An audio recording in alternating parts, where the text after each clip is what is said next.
పలికెడిది భాగవతమట పలికించెడి వాడు రామభద్రుండట నే పలికిన భవహరమగునట పలికెద వేరుండుగాద పలుకగనేలా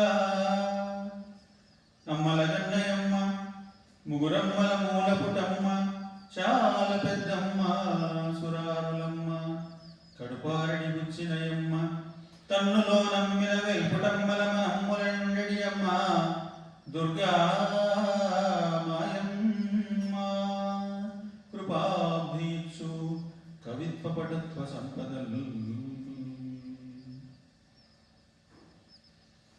ఆదౌ దేవకి దేవి గర్భజరణం గోపీగృహే వర్ధనం మాయాపూతన జీవితాపహరణం గోవర్ధనోద్ధారణం కంసచ్ఛేదన కౌరవాదిహరణం కుంతీసుతాపాలనం ఏతద్భాగవతం పురాణకథితం శ్రీకృష్ణలీలామృతం.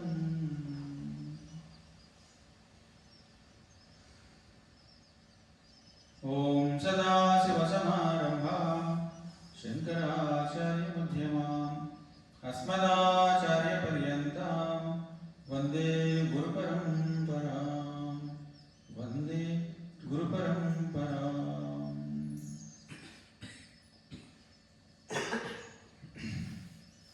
భజన రాధే శ్యామా హే ఘన శ్యామా రాధే శ్యామా హే ఘన శ్యామా రాధే శ్యామా హే ఘన శ్యామా రాధే శ్యామా హే ఘన శ్యామా రాధా మాధవ మంగళధామ రాధా మాధవ మంగళధామ రాధా మాధవ మంగళధామ రాధా మాధవ మంగళధామ రాధే శ్యామా హే ఘన శ్యామా రాధే శ్యామా హే ఘన శ్యామా నందనందన గోవింద నందనందన గోవింద నవనిత చోర గోవింద నవనిత చోర గోవింద నందనందన గోవింద నందనందన గోవింద నవనిత చోర గోవింద నవనిత చోర గోవింద పద్మారమణ గోవింద పద్మారమణ గోవింద పాండవ ప్రియారి గోవింద పాండవ ప్రియారి గోవింద నారాయణ గోవింద హరి నారాయణ గోవింద నారాయణ గోవింద హరి నారాయణ గోవింద నారాయణ గోవింద హరి నారాయణ గోవింద నారాయణ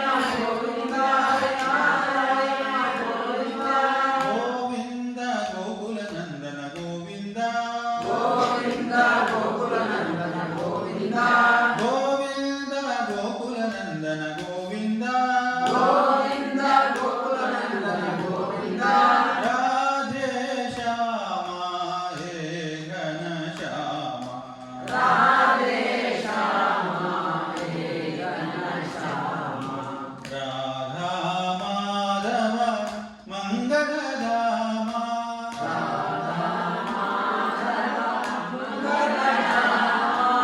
నందనందన గోవింద నందనందన గోవింద నవనిత చోర గోవింద నవనిత చోర గోవింద నందనందన గోవింద నందనందన గోవింద నవనిత చోర గోవింద నవనిత చోర గోవింద పద్మరమణ గోవింద పద్మరమణ గోవింద పాండవ ప్రియ హరి గోవింద పాండవప్రియ హరి గోవింద నారాయణ గోవింద హరి నారాయణ గోవింద నారాయణ గోవింద హరి నారాయణ గోవింద గోవింద గోకుల నందన గోవింద గోవింద గోకుల నందన గోవింద రాధే శ్యామ హే ఘన శ్యామ రాధే శ్యామ హే ఘన శ్యామ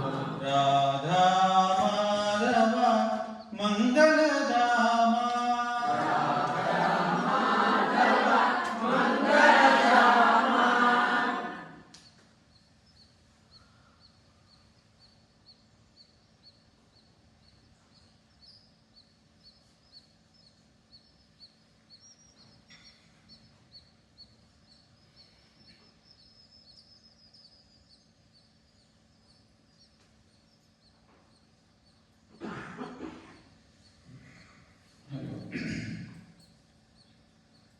క్షేత్రపాలని పరమేశ్వరుడు వందిస్తూ జగద్గురు శ్రీకృష్ణ పరమాత్మ దివ్య శరణారంభం సాష్టాంగ దండ ప్రణామం సమర్పించుకుంటూ మీ అందరికీ వందనము.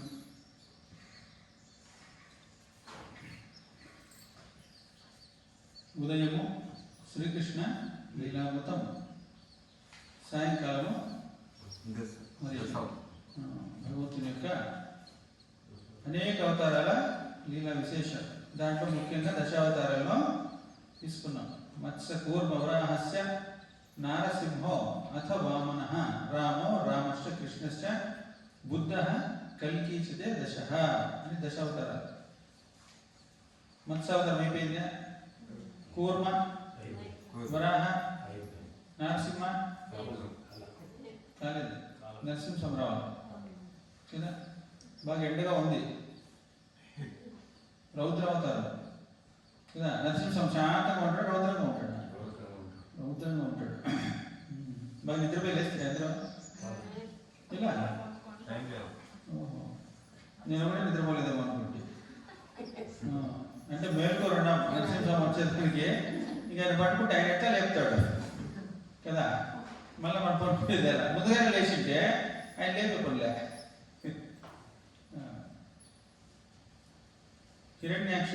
హిరణ్యకశిపుడు అన్నదమ్ములు. మరి తమ్ముడిని చంపేస్తే ఊరికే ఉంటాడా? ఈ పక్క కింద ఇట్లా ఆంధ్ర పక్క పోయినామంటే ఈ ధర్మవరం ఈ పక్క కింద కొన్ని విఐపీలు ఇండ్లు ఉంటాయి. విఐపీ ఇండ్లు, విఐపీ అంటే మీకు తెలిసిన వాళ్ళ ఇంటి పక్క కూడా ఇట్లా తిరగకూడదు. ఆ రోడ్లో పోయేది కూడా సీదా తల తెచ్చుకొని పోవాలి, తల తెచ్చుకొని రావాలి. ఓ పక్క ఇట్లా చూసినావు అనుకో, వెనకంటే నలుగురు వస్తారు. ఎవడో నువ్వు ఏమక్కడ చూస్తాడు అని ఊరికి ఇంటి వైపు చూసిందని తెలుసా? మీకు తెలియదు. ఇప్పుడు లేవులేండి. ఒక 20-30 సంవత్సరాల కింద ఏమే ధర్మాం సైడ్ అంతా అట్లా ఉండింది. ఊరికి ఇంటి వైపు చూస్తే మనకే ఇట్లుంటే వాడు అన్ని లోకాలని ఆక్రమించినటువంటి వాడు తమ్ముడు చంపేస్తే ఊరికే ఉంటాడా? చంపినాడు బదిలిస్తాడా? అందుకని సిబిఐ ఎంక్వైరీ చేసినాడు. మొత్తానికి దొంగను పట్టుకున్నాడు. ఎవరు? శ్రీహరియే నా తమ్ముడిని చంపేసినాడు అని చెప్పి దొంగను పట్టుకొనేసా. అనేక యుద్ధాలు చేసి అన్ని లోకాలని ఆక్రమణ చేసినాడు. కానీ ఈ శ్రీహరి నా తమ్ముడిని చంపేసినాడంటే నాకంటే బలవంతుడు ఎవరు? హిరణ్యాక్షుడు. ఏమన్నాడు అంటే, నాకున్న ఈ తపశ్శక్తి చాలదు అని చెప్పి తపస్సుకి వెళ్ళిపోతాడు హిరణ్యకశిపుడు. అప్పటికి అన్ని లోకాలను ఆక్రమించేసినాడు కదా, తపస్సుకు పోయినాడు. ఒకటే నిర్ణయం, జీనయ మరణ, రెండోది లేదు. బతికితే సింహంలాగా బతకాల, ఎలకలాగా బతకూడదు. నాకు ఇంకా శత్రువు మిగిలే ఉన్నాడా, కాబట్టి పరాక్రమవంతుడైనటువంటి మా అన్న చెప్పేశాడంటే వాడి పరాక్రమం ఎదుర్కొనేదానికి నాకున్న శక్తి చాలదు అని చెప్పి శత్రువు నిశ్శేషం చేయాలా అని తపస్సుకి వెళ్ళిపోతాడు. ఈ భూమి మీద వాడు చేసినంత తపస్సు ఇంతవరకు చేసినోడే లేడు అని బ్రహ్మదేవుడు చెప్తాడు. అటువంటి ఘోరమైన తపస్సు చేస్తాడు. అంతే, పోయి అరణ్యంలో ఓ చోటు చూసుకున్నాడు, కూర్చున్నాడు. అది కొండ గుహ కాదు, ఆశ్రమం కాదు, పర్ణశాల కాదు, ఏమి కాదు, చెట్టు కింద కూర్చున్నాడు అంతే. పోయి ఇంకేం అరుగులే, టైల్స్ వేసి తిరగలేదు, అడిగి పెట్టుకుంటుంది. ఏడవగా మన ఇంటి నుంచి ఇంటికి డ్యామ్ దగ్గరికి వచ్చేసరికి ఎట్టుందంతా, ఇంక అడవులేము క్లీన్ చేసి పెడతారా, పోయిన డబాన్ ఒక దగ్గర కూర్చున్నాడు అంతే. నిర్మానుష్యం. ఓం నమో బ్రహ్మదేవాయ నమః స్టార్ట్ చేసినాడు. కళ్ళు మూసుకున్నాడు అంతే. పొద్దు నుంచి రాత్రి దాకా నామస్మరణ చేసినాడు. రాత్రి అయింది, పడుకున్నాడా, పడుకోలే. మళ్ళీ పొద్దున వరకు చేసినాడు. 24 hours అయిపోయింది. ఓం నమో బ్రహ్మదేవాయ నమః నిలిపిందిలే. సంవత్సరం అయింది, నీళ్లు తాగింది లేదు, అన్నం తినింది లేదు, పైకి లేచింది లేదు, వర్షానికి తడిసిపోతాడు, ఎండకి ఎండిపోతాడు, గాలికి అల్లాడిపోతాడు. శరీరం అంతా కూడా కృషించిపోయింది, నిర్వీర్యుడైపోతాడు. అయినా తపస్సు మానింది లేదు. ఆయన తపస్సు చేస్తా ఉంటే ప్రకృతి ఊరికే ఉంటుంది, తన పని తను చేసింది. కింద కూర్చున్నాడు అంటే ఎలకలు, మండ్రగప్పులు, తేళ్ళు, పాములు, ఎన్ని పురుగులు ఉంటాయి కదా. ఒక చీమ కొడితేనే ఏమే ఉంటుంది, దొద్దరేసేస్తుంది. అట్లా అన్ని శరీరాన్ని అంతా కొరికి కొరికి కొరికి కొరికి కొరికి కొరికి పెట్టేసినాయంట. పై నుంచి కింది వరకు ఫుల్ డ్యామేజ్ శరీరం అంతా. ఓం నమో బ్రహ్మదేవాయ నమః ఇది తప్పితే మనకి ఈ శరీరం ఉంటే ఎంత పోతే ఎంత. ఒకవేళ ఉంటే నా శత్రువు ఉన్నాడు, శత్రువు చేతులు నేను కీలకం పంపుతాను, మళ్ళీ ఆ బతుకు నాకెందుకో, నేనే మోనోపలి అంతే. నాకు మించిన వాడు ఈ లోకంలో ఉండకూడదు, ఉంటే అట్లా ఉండాల. హీనమైన బతుకో నాకు వద్దు, అది నిర్ణయం. అయినా ఎట్ట తయారైందంటే శరీరాన్ని తిని తిని తిని గుంతలు గుంతలు పడిందంట. ఓ అని గాలి వచ్చిందనుకోండి, ఆ గాలికి దుమ్ము ధూళి వచ్చి ఆ బొక్కలన్నీ మూసిపోయినాయి. ఏడాడ అవి బొక్కలు పెట్టి తినేసింది శరీరంలో, కండరాలన్నీ కూడా. దాంట్లో అంతా మన్ను వచ్చి చేరుకునేసింది. మన్ను తేమ చేరుకుంటే ఊరికే ఉంటాయా చూడండి, ఏడాడ మన్ను చేరుకునేసి దాంట్లో అంతా గడ్డి మొక్కలు, పిచ్చి మొక్కలన్నీ మొలిసినాయంట శరీరంలో నుంచి. చెట్లు పొదరింది, కదిలిందేలే. అర్థమైతే చెప్తా ఉండేది. ఇటువంటి తపస్సు ఎవరు చేయలేదు. మహాపరాక్రమవంతుడు కదా, ఆజానుభావుడు, ఈయనకంత బలం ఉన్నవాడు. అంత గుంతలు గుంతలు పడింది శరీరం అంతా. మొన్నంత కప్పుకుపోతే వర్షం పడతా ఉంటుంది, మొన్న పడతా ఉంటుంది. ఎట్లయితే గడ్డి ఎట్లు మొలుస్తుందో అట్లా పిచ్చి మొక్కలు, రెల్లి పొదలన్నీ మొలిసేసినాయంట. దేవేంద్రుడు చూసినాడు పైనుంచి, ఎక్కడ పోయి హిరణ్యకశిపుడు రాజ్యంలో లేడే అని వెతికినాడు. అడవిలో దొరికినాడు. ఓం హిరణ్యకశిపాయ నమః సౌండ్ పోయింది. చెప్పి చెప్పి చెప్పి చెప్పి చెప్పి ఇక ఉచ్చారణ చేసేదానికి శక్తి లేదు కదా. మనసులోనే ధ్యానిస్తూ ఉన్నాడు హిరణ్యకశిపుడు. ఆ వేషం చూస్తే ఎవరికైనా ఏమనిపిస్తుందంటే వాడు బతికినాడు అనుకోవాలా, చనిపోయాడు అనుకోవాలా. దేవేంద్రుడు చూసినాడు హిరణ్యకశిపుడిని, అలా ఉండిపోయినాడు. వీడు బతికినాడా లేదని కన్ఫర్మేషన్ లే, మనసులోనే ధ్యానం చేస్తున్నాడు హిరణ్యకశిపుడు. దేవేంద్రుడు నిర్ణయించుకునేసాడు హిరణ్యకశిపుడు చనిపోయినాడు అని. తనకు తాను సర్టిఫికేట్ సర్టిఫికేట్ ఇచ్చుకునేసి హిరణ్యకశిపుడు చనిపోయినాడని హిరణ్యకశిపుడికి రాజ్యం పైన దండయాత్ర చేసి వాళ్ళందరినీ రాక్షస సైన్యాన్ని సంహరించి ఆయన భార్య కయ్యాదు అంటారు, లీలావతి అంటారు ఇంకొక పేరుతో, ఆమెను లాక్కొని వెళ్ళిపోతాడు దేవేంద్రుడు. లాక్కొని వెళ్ళిపోయి కత్తితో ఈమెను చంపేయడానికి కరవాలని ఎత్తి చంపేటువంటి సమయంలో నారాయణ నారాయణ అనుకుంటూ నారదుడు వస్తాడు. నారదుడు వచ్చి, ఏం చేస్తున్నావు దేవేంద్ర, నువ్వు బ్రాహ్మణుని భార్య స్త్రీని హత్య చేస్తావు, నువ్వు అందులోనూ గర్భవతి, ఆమె ఎంత మహాపాపమో తెలుసా నీకు అంటాడు. ఆ గర్వాలని కింద పారేసి ఆయన నా శాస్త్రాన్ని నమస్కారాలు చేసుకొని, మహాత్మా ఎంతటి ఘోర కృత్యం నుండి మీరు రక్షిస్తుంది, కానీ కడుపులో శిశువు ఉంది. హిరణ్యకశ్యపుని యొక్క పుత్రుడు ఎటువంటి పరాక్రమవంతుడు పుడతాడో, మళ్ళీ వాడు కూడా మాకు తలకనొప్పే కదా, అందులోనే గర్భంలోనే చంపేస్తే ఇక వాడుంటే మాకు బాధ ఉండదు. వాళ్ళ ఆయన చెప్పినాడు, ఇక కడుపులో ఉండే పుత్రుడు కూడా చనిపోతే శత్రుడు నిశేషం అయిపోతుంది, ఆ ఉద్దేశంతో నేను చేస్తున్నాను అంటాడు. అవసరం లేదు, పుట్టేటువంటి వాడు రాక్షసుడు కాదు, దైవంశ సంబంధుడు, శ్రీమన్నారాయణ యొక్క భక్తుడునైనా, కాబట్టి నీకు దీంతో ఎటువంటి ప్రమాదము సంభవించదు అని చెప్పి ఆ లీలావతిని తన ఆశ్రమాన్ని తీసుకెళ్తాడు నారదుడు. తీసుకెళ్ళి ఆమెకు రోజు జ్ఞాన బోధ చేస్తాడు, రోజు ప్రవచనం చెప్తాడు ఆయన. ఆ ప్రవచనాన్ని తల్లి వింటుంది, కడుపులో ఉన్నటువంటి బిడ్డ కూడా వింటాడు. అణువణువున ఉన్నటువంటిది శ్రీమన్నారాయణుడే, శ్రీమన్నారాయణుని యొక్క వ్యక్త రూపమి జగత్తంతా అనేటువంటి సత్యాన్ని రోజు బోధిస్తాడు. ఆ కడుపులో ఉన్న బిడ్డ కూడా ఊగొడతా ఉంటుందంట, అవును అర్థమైంది అర్థమైంది అన్నట్టు.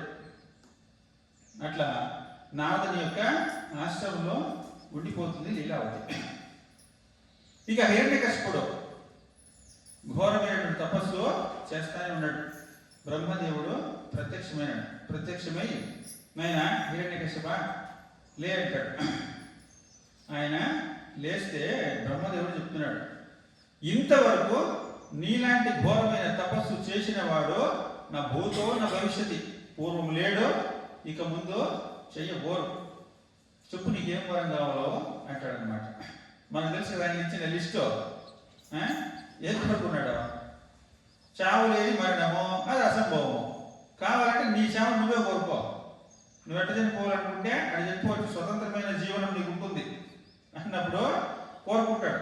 అస్త్ర శస్త్రాల చేత నేను చావకూడదు, ఎవరన్నా యుద్ధం చేయాలంటే అస్త్ర శస్త్రాలతోనే కదా యుద్ధం చేస్తారు, అస్త్ర శస్త్రాల చేత చావకూడదు, యక్ష కిన్నెర కింపురుషుల చేత చావకూడదు, త్రిమూర్తుల చేత త్రిశక్తుల చేత స్త్రీల చేత పురుషుల చేత ఏ జీవరాశుల చేత చావకూడదు, పైలోకాల్లో కానీ కింద లోకాల్లో కానీ లోపల కానీ బయట కానీ ఆకాశంలో కానీ కింద కానీ పగలు కానీ రాత్రి కానీ అంత లిస్ట్ అంతా ఇచ్చేస్తాడు.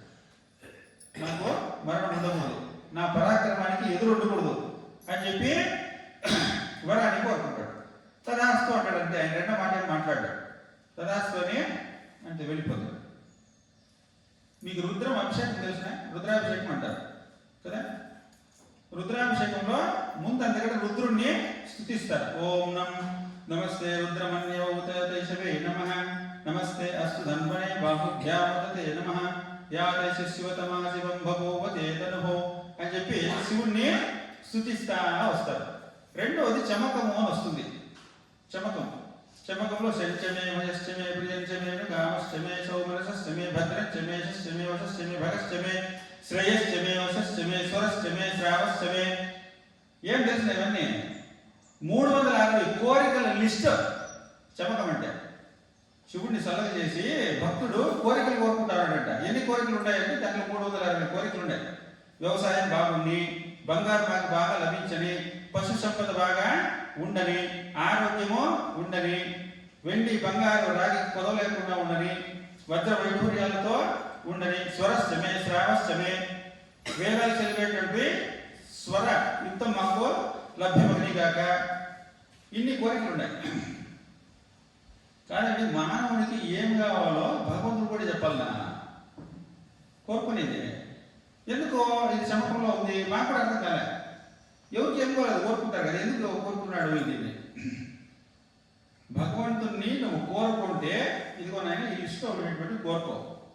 అర్థమైన? అంతేగాని బయట చేయకూడదు, లోపల చేయకూడదు, ఇంట్లో చేయకూడదు, మరణం లేకుండా ఇట్లాంటి కోరికలు కూడా నీకెందుకు దాంతో? అర్థమైన? ఆ కోరిక లిస్ట్ ఎందుకు ఇచ్చినట్టు నీకేం కావాలా, నీ జీవనానికి ఏం కావాలో అది కోరుకోవచ్చు కదా. లేదంటే రాక్షస ప్రవృత్తితో ఇట్లాంటి కోరికలు కోరుకుంటారని వృద్ధుల్లో చెప్పినాడంట. మానవుడికి ఏం కోరుకోవాలి? అట్లా వినాశకరమైనటువంటి కోరికను కోరుకున్నాడు. పరాక్రమంతో వచ్చినాడు తన రాజ్యానికి తిరిగి. ఇక నారదుల వాళ్ళు మరి పతివ్రత శిరోమణి అయినటువంటి ఆ లీలావతిని తీసుకొని వచ్చి అప్పగించినాడు. సంతానాన్ని కూడా అప్పగించినాడు. మొట్టమొదటి పుత్రుడు ప్రహ్లాదుడు. మరి ఆ నారదుల వారికి కృతజ్ఞత చెప్పుకొని ఈ దేవేంద్రుడు చేసినటువంటి దుశ్చర్యకు మరి ఆ యొక్క స్వర్గం మీద దాడి చేసి ఆ రాజ్యాన్ని ఆక్రమించి వాడి తన్ని ఏమి అన్ని లోకాలను ఇది తెలిసిపోయింది. హిరణ్యకశిపుడు వచ్చేసినాడు. వచ్చేయగానే యుద్ధానికి పోతే చాలు ఎవరు యుద్ధం చేసేవాళ్ళు ఎవరు లేరు. అర్థమైన? ఇప్పుడు యక్షలోకానికి పోయాడు అనుకోని కుబేరుడు స్వాగతం పలుకుతాడు. ఆయన శంఖం పూరిస్తే కదా యుద్ధం చేసేది. ఎవరు కూడా యుద్ధం చేసేదిలే. ఏ లోకానికి పోయినా, ఏ రాక్షసులైనా, ఏ దేవతలైనా, ఆమె దేవతల రాజైన దేవేంద్రుడితో సహా, ఎందుకంటే వాడిని ముందు నిలిచేదానికి తపస్సు చేయక ముందే యుద్ధం చేస్తే వాడి ముందు నిలిచేదానికి ఎవరు. కాబట్టి అందరూ కూడా అన్ని లోకాలను శరణాగతి అయిపోయినారు. 3 లోకాలు కాదు 14 లోకాలను కూడా ఎక్కడ యుద్ధాలు లేవు. ఆయన యొక్క సామ్రాజ్యం వచ్చేసింది. ఇక వేట ప్రారంభించినాడు. ఎక్కడ ఈ శ్రీహరి, ఇప్పుడు రమ్మను నా ఎదురుగా అని చెప్పి అన్ని లోకాలు గాలించాడు. ఎక్కడున్నాడు శ్రీహరి, ఎక్కడున్నాడు శ్రీహరి? వైకుంఠంలో ఉన్నాడు. పోయినాడు వైకుంఠానికి. వైకుంఠం అంతా తిరిగాడు.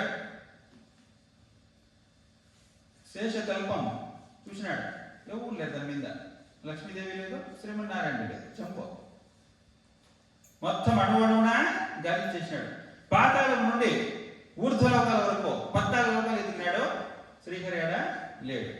ఓ, నేను తపస్సు చేసుకుని బయటికి రాగానే హిరణ్యకశిపుడు పరాక్రమంతో వచ్చి నన్ను చంపేస్తాడని వార్త వినగానే గుండె పగిలి చనిపోయినాడు శ్రీమన్నారాయణుడు అని తనకు తాను కన్ఫర్మేషన్ ఇచ్చేసుకున్నా. శ్రీమన్నారాయణుడు నా పేరు వినగానే చనిపోయినాడు. ఉండింటే కనపడాలి కదా. ఎవరిని అడిగినా, ఏ ఋషుల్ని అడిగినా, ఏ మహాత్ములను అడిగినా మేము చూడలే. తపస్సు చేసుకొని హిరణ్యకశ్యపుడు వచ్చేస్తున్నాడని శ్రీమన్నారాయణ తెలిసింది. ఒరే మీరు ఆ లోకంలో కూడా పట్టుకుంటాడు రవిడు, ఎక్కడ నేను దాక్కునేది అని ఆయన కూడా ఒక ఆలోచన వచ్చింది. ఆలోచన చేసినట్ట చేసి ఓ మంచి స్థలం చూసుకున్నాడు. ఏం తెలిసిన శ్రీమన్నారాయణ సూక్ష్మ రూపాన్ని ధరించి హిరణ్యకశిపుని యొక్క నాశకాల నుండి హృదయంలో పోయి కూర్చున్నాడంట. ఏమన్నాడు? శ్రీమన్నారాయణుడు హిరణ్యకశిపుని యొక్క హృదయంలో పోయి చేరుకున్నాడు. ఎత్తుకు నువ్వు ఎన్ని లోకాలు ఎదుగుతావు, ఎందుకు పో. వైకుంఠానికి పో, కైలాసానికి పో, బ్రహ్మలోకానికి పో, పోతానే ఉండు. లోపల సేఫ్టీగా ఉన్నాడు. లోపల చూసుకుంటాడా? లోపల ఉన్న నారాయణుని హిరణ్యకశిపుడు చూస్తాడా? రాక్షసుడు అయినటువంటి వాడు బయట వెతుకుతాడు. నారాయణుడు అంటే ఆనంద స్వరూపము. ఆయన ఆనందం కావాలి, ఆనందం కావాలి, ఆనందం. అన్ని లోకాలు తిరుగు, అన్ని దేశాలు తిరుగు, తిరుగుతానే ఉండవు. నీకు దొరకడు నారాయణుడు. ఎక్కడున్నాడు నారాయణుడు? లోపల ఉన్నాడు. నువ్వు బయట తిరిగితే కదా చిక్తాడా? చిక్కడు. ఆయన అనుకున్నాడు నా దెబ్బకు నారాయణుడు చనిపోయినాడు, ఇక నేనే సామ్రాట్టు, విశ్వ సామ్రాట్టి అని అనుకున్నాడు అనమాట.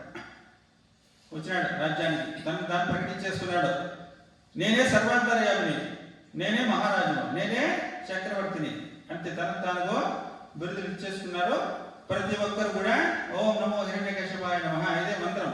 ఇంకా శ్రీరామ్ జయ రామ్ జయ జయ రామ్లే, ఓం నమో నారాయణాయలే, ఏమిలే ఓం నమ శివాయలే, అందరూ కూడా ఓం హిరణ్యకశిపాయ నమః అనుకుంటా ఉండాలి. అంతే, శాసనం వచ్చేసింది. హిరణ్యకశిపునికి 4 కొడుకులు, 1 కూతురు. మొట్టమొదటి సంతానము ప్రహ్లాదుడు. ఆయనకు విరోచనుడు అనేటువంటి కుమారుడు. మళ్ళీ ఆయన కుమారుడు బలి చక్రవర్తి. ఇటు చెప్తా ఉంటే ప్రహ్లాదునికి కొడుకు విరోచనుడా. ప్రహ్లాదుని పెళ్ళప్పుడు సమయంలో అయ్యో ప్రహ్లాదుని పెళ్ళప్పుడు అంటే ఇప్పుడు 50 ఏళ్ళ కింద చూసింటారు ప్రహ్లాదుని సినిమా. వాడు అంతే ఉంటాడు. ఇప్పుడు వేసుకొని చూస్తున్నాను కూడా వాడు అంతే ఉంటాడు కదా. మరి ప్రహ్లాదుడు అనగానే ఇంతే ఉన్నాడు అనే భావం బాగా ఫిక్స్ అయిపోయింది. అంటే వాడు పెరగలేదా? యుగ యుగలు అయిపోయింది కదా. నీ కూతురు మనవలు మాత్రం పెరగచ్చు, వాళ్ళకి బిడ్డ కావచ్చు. ప్రహ్లాదుడి కొడుకు అంటే ఆయన పెట్టినప్పుడు ఇంతే ఉన్నాడు కదా. నువ్వు ఎన్నిసార్లు సినిమా చేసుకున్నావు వాడు అంతే ఉంటాడు కదా. ఆయన పెద్దగా అయినాడు, పెళ్ళి అయింది, రాజ్యపాలన చేసినాడు, బిడ్డ అయినాడు. ఆయన మనవుడే బలిచక్రవర్తి. ప్రహ్లాదుని కొడుకు విరోచనుడు, ఆయన కొడుకు బలిచక్రవర్తి, ఆయన కొడుకు బాణాసురుడు, మునిమనుడు కూడా పుట్టినాడు ఆయన. అట్లా 4 కొడుకులు ప్రహ్లాదుడు, అనుప్లాదుడు, హ్లాదుడు, అనుప్లాదుడు. 4 కొడుకులు, ఒక కుమార్తె. ఆమె పేరు సింహిక. సింహిక అన్నమాట. ఎవరి సింహిక? అర్ధగాయం మహావీరం చంద్రాదిత్య విమర్దనం సింహికా గర్భ సంభూతం తం రాహుం ప్రణమామ్యహం. నేను మనం చెప్పుకున్నామే రాహుకేతులో. ఆ రాహు యొక్క తల్లి సింహిక. అంటే ప్రహ్లాదుని చెల్లెలి కొడుకే రాహు. అంత మొత్తం బ్యాచ్ ఆడే ఉందండి. మనకు తెలిసిన పిల్లలందరూ మన ఫ్యామిలీ అంతా ఆడే ఉన్నారు. చూసుకుంటూ వస్తాం మగవారు అందరూ మన పరిచయమే. పరిచయం లేకుండా ఎవరు లేరు. ఆయన రాహు ప్రహ్లాదుని చెల్లెలి కొడుకు. అనుప్లాదుని కొడుకు ఎవరు? మైసూర్లో చాముండి హిల్స్ ఉందే, పోయినారు చాముండి హిల్స్కి. చాముండి హిల్స్కి పోయిన పైన ఒక విగ్రహం కనిపిస్తుంది. ఎవరైనా? మహిషాసుర. ఆ మహిషాసురుడు ఎవరు? ప్రహ్లాదుని తమ్ముని కొడుకు. ప్రహ్లాదుని తమ్ముని కొడుకే మహిషాసురుడు. మహిషాసుర మర్దిని చాముండేశ్వరి కదా. పోయి దండం పెట్టుకుంటామా? అయ్యగిరి నందిని నందిత మోదిని విశ్వ వినోదిని నందినుతే గిరివర వింధ్య శిరోదిని వాసిని విష్ణు విలాసిని జిష్ణునితే భగవతి హేసితి కంఠ కుటుంబిని భూరి కుటుంబిని భూరి కృతే జయ జయ హే మహిషాసుర మర్దిని రమ్య కపర్ధిని శైలసుతే అని చాముండేశ్వరుడిని ప్రార్థన చేస్తాం. మహిషాసురుని సంహరించి మరి ప్రపంచానికి ప్రశాంతతని కొల్పినటువంటి దేవి అని చాముండేశ్వరికి నమస్కారం చేసుకొని వస్తాం. ఆ మహిషాసుని బొమ్మ పెట్టింటారు. ఆయన ప్రహ్లాదుని కుమారుడు. ఇంకొక తమ్ముని కొడుకు పంచజనుడు అని. సుధాముడు శ్రీకృష్ణుడు మరి గురుకులంలో చదువు పూర్తి చేసుకొని వెళ్ళిపోయేటప్పుడు గురుదక్షిణ కోరుతాడు గురువు.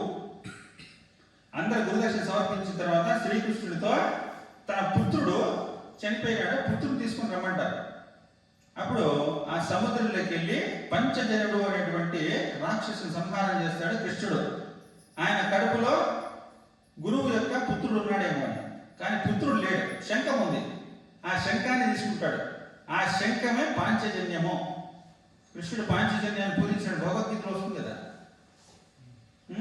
పాంచజన్యాన్ని పూజించాడు. ఆ పాంచజన్యము ఎక్కడ ఉంది? పంచజనుడు అనేటువంటి రాక్షసుని కడుపులో ఉంది. ఆ పంచజనుడు ప్రహ్లాదుని యొక్క తమ్ముడు కొడుకు. ఇంకా ఇల్వలుడు అనేటువంటి రాక్షసుడు, వాతాపి ఇల్వలుడు. వీరిని అరలేదు. వాతాపి ఇల్వలుడు మహాభయంకరమైనటువంటి రాక్షసుని వీడు. దేవతలంతా కలిసి వాళ్ళిద్దరిని చంపేసి బూడిద చేసేసి నదిలో కలిపేస్తారు. మాటి మాటికి చంపి వస్తా ఉంటే మళ్ళీ పుట్టుకొని వస్తారు వాళ్ళు అని చెప్పి చంపేసి బూడిద చేసేసి బూడిద నదిలో కలిపేస్తాడు. ఎట్లా వస్తా ఉన్నారు వీళ్ళు మాటి మాటికి అంటే శుక్రాచార్యుడు బతికిచ్చేస్తాడు వాళ్ళకి. మృత సంజీవిని విద్యతో బతికిస్తా ఉన్నాడు. మళ్ళీ వచ్చారు వీళ్ళిద్దరు.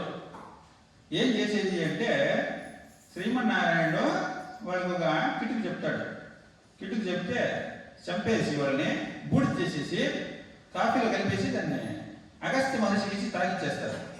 ఆ స్వామి వచ్చింటే తాగే స్వామి కాఫీ చాలా బాగుంది అని ఆయన దాన్ని తాగేస్తాడు. తాగేసిన తర్వాత లోపల గలాట కదా. తాగినప్పుడు తాగిన లోపల ఎట్టుంటుంది? ఊరికే ఉంటుంది. గలాట చేశారు లోపల. వాళ్ళు చూసినాడు. ఓరని తుమ్మగా ఎంత పని చేస్తారా మీరు? రాక్షసుని తాగించేశారు మా చేత అంటేనే ఈ దేవతలంతా కాళ్ళ మీద పడిపోయారు. మీరే రక్షించండి, మీరే రక్షించండి. మరి ఏం చేసేది అందుకొని ఇట్లా చేయబెట్టి వాతాపి జీర్ణం అన్నాడంట. అంతే వాళ్ళు మొత్తము జీర్ణం అయిపోయినారు. అందుకని ఆ ప్రక్రియ వచ్చింది. బ్రాహ్మణులకు బాగా భోజనం చేసేసి కడుపు రుద్దుకుంటారు. ఇట్లా వాతాపి జీర్ణం వాడు రాక్షసుగానే అరిగించుకున్నాడు రా, మేము తిన్నదన్న బాగా అరిగితే రాత్రి మళ్ళా తినచ్చు కదా. అక్కడి నుంచి వచ్చిన సామెత కడుపు రుద్దుకొని వాతాపి జీర్ణం అనుకున్నారు. ఆ రాక్షసులు మళ్ళా రాలే, జీర్ణమే చేసేసాడు అగస్త్యుడు. అట్లా వాతాపి ఇల్వలుడు కూడా ప్రహ్లాదుని యొక్క తమ్ముడు కొడుకు. ఇట్లా అంతా అసురుల యొక్క కుటుంబం.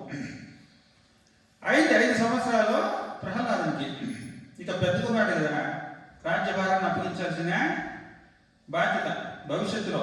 కాబట్టి కుమారుడిని చదివించేదానికి స్కూల్కి పంపించాలి. ఎవరు ఆచార్యులు? శుక్రాచార్యుని యొక్క పుత్రులు చండామార్కులు. చండ అమార్కులు అని మన పేరు, చండామార్కులు అంటారు అనమాట. వాళ్ళని రప్పించినాడు. ఇదిగో గురుపుత్రులాగా మా కుమారుడికి విద్యాభ్యాసాలు నేర్పించండి. ఇదిగో గుర్తుంచుకోండి, త్రివర్గాలు మాత్రమే, అంతేగాని నీ మోక్షము నీ భక్తి అంతా నేర్పించదండి. మనకి త్రివర్గము అంటే ధర్మ అర్థ కామ, ఈ 3. ధర్మానికి సంబంధించి అర్థానికి కావాల్సింది మళ్ళీ ధర్మ అర్థ కామ 3. అంతేగాని మోక్ష శాస్త్రాన్ని ఎప్పుడు కూడా మీరు బోధించద్దండి అని ముందే ఇన్ఫర్మేషన్ ఇచ్చి పంపించినాడు. సరే పిలుచుకోపోయినారు, విద్యాభ్యాసాన్ని నేర్పించినారు. మనం కూడా స్కూల్కి వేసినామంటే కొన్నాళ్ళు ప్రోగ్రెస్ రిపోర్ట్ వస్తుంది కదా. ఇప్పుడు వస్తుంది ప్రోగ్రెస్ రిపోర్ట్, సంతకాలు పెట్టి పంపించాలి. అట్లా అయింది. స్కూల్కి పంపించినాడు. విద్యాభ్యాసం అయింది. 2 నెలలకు మళ్ళీ పిలిపించినాడు. పిలిపించి ఏం చదువుకున్నావు ఏమేమి తెలుసుకోవాలి కదా. 2 ఏళ్ళు అయింది. ప్రహ్లాదుడు వచ్చినాడు.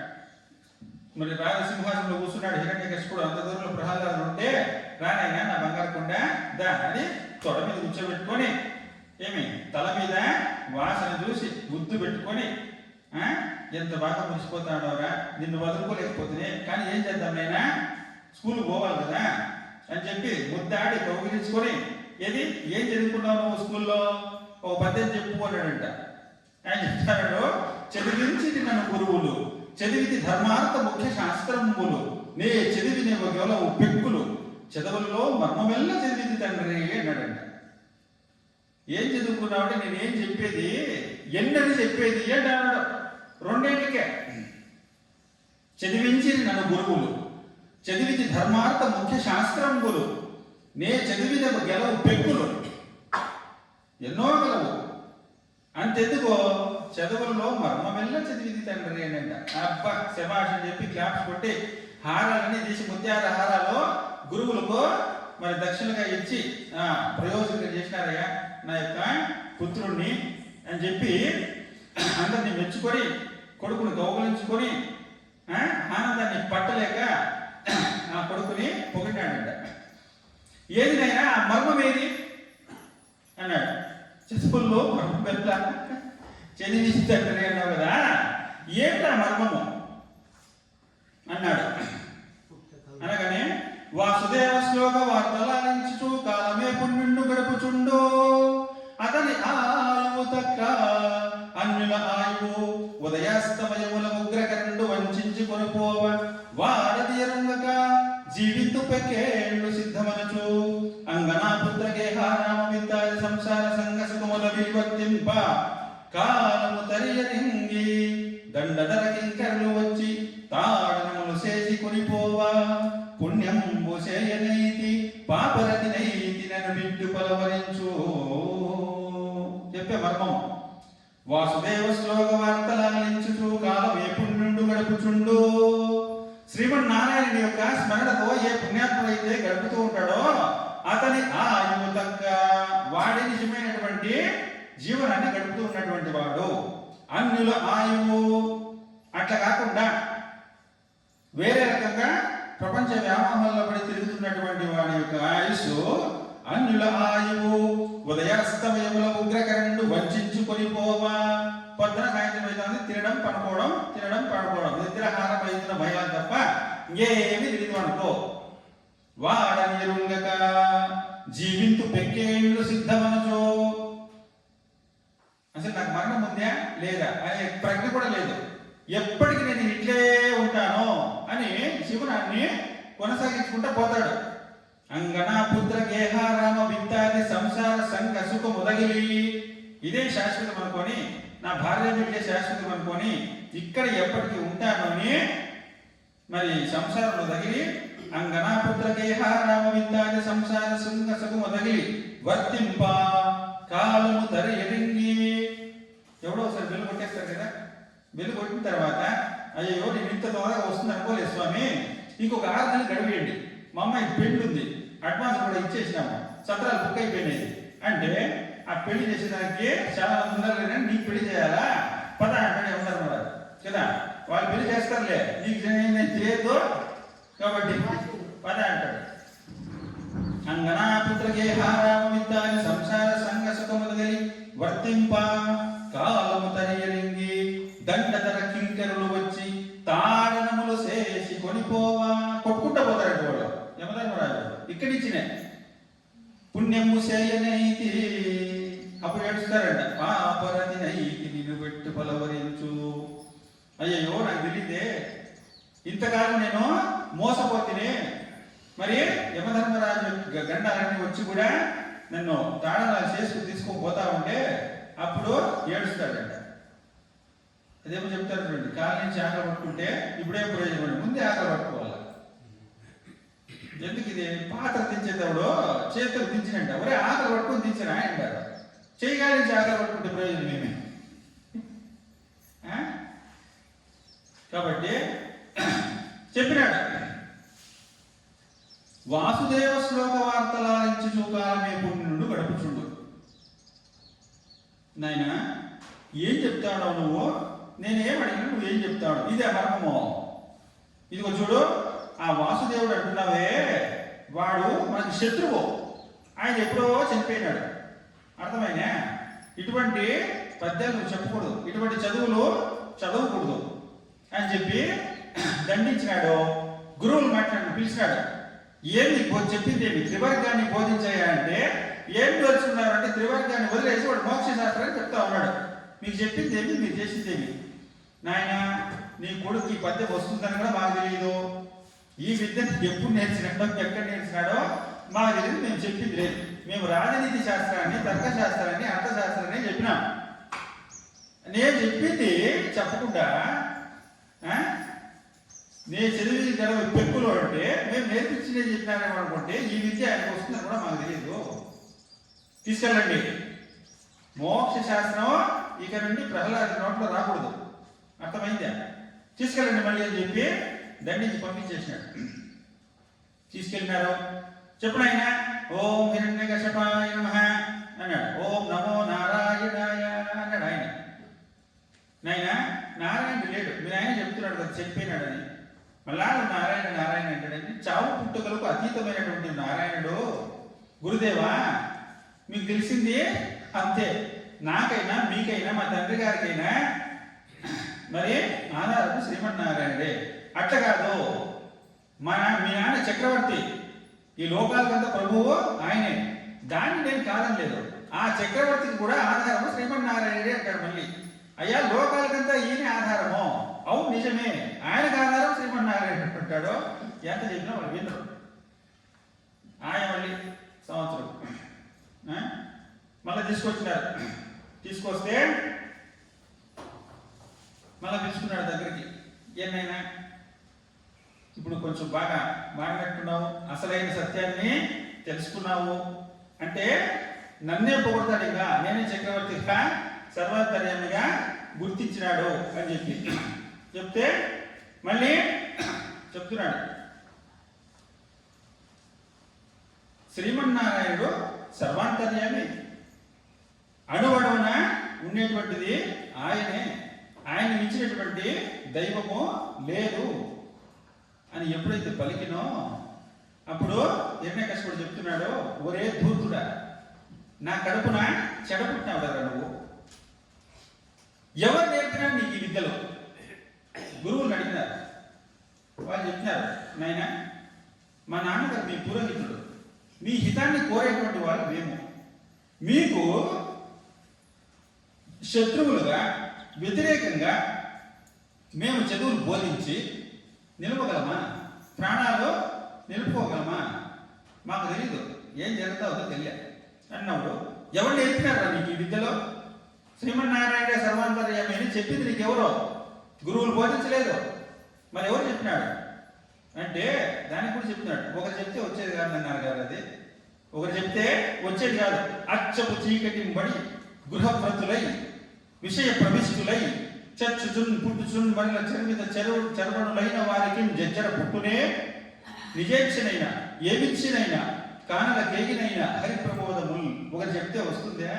అచ్చపు చీకటి బడి గాఢాంధకారమైనటువంటి చీకటి అంటే శరీరమే నేను అనేటువంటి గాఢాంధకారమైనటువంటి చీకటిలో పడిన వారికి అచ్చపు చీకటి బడి గృహవ్రతులై విషయ ప్రవిష్టులై, సంసారమే శాశ్వతము, ఈ విషయాలే భోగాలు అని తిరిగేటువంటి వాళ్ళకు అచ్చపు చీకటి బడి గృహవ్రతులై విషయ ప్రవిష్టులై చచ్చుచున్ పుట్టుచున్ మరల చరిత చరుడులైన వారికి నిజేచ్ఛనైన వాళ్ళకి వాళ్ళే తెలుసుకుంటారా?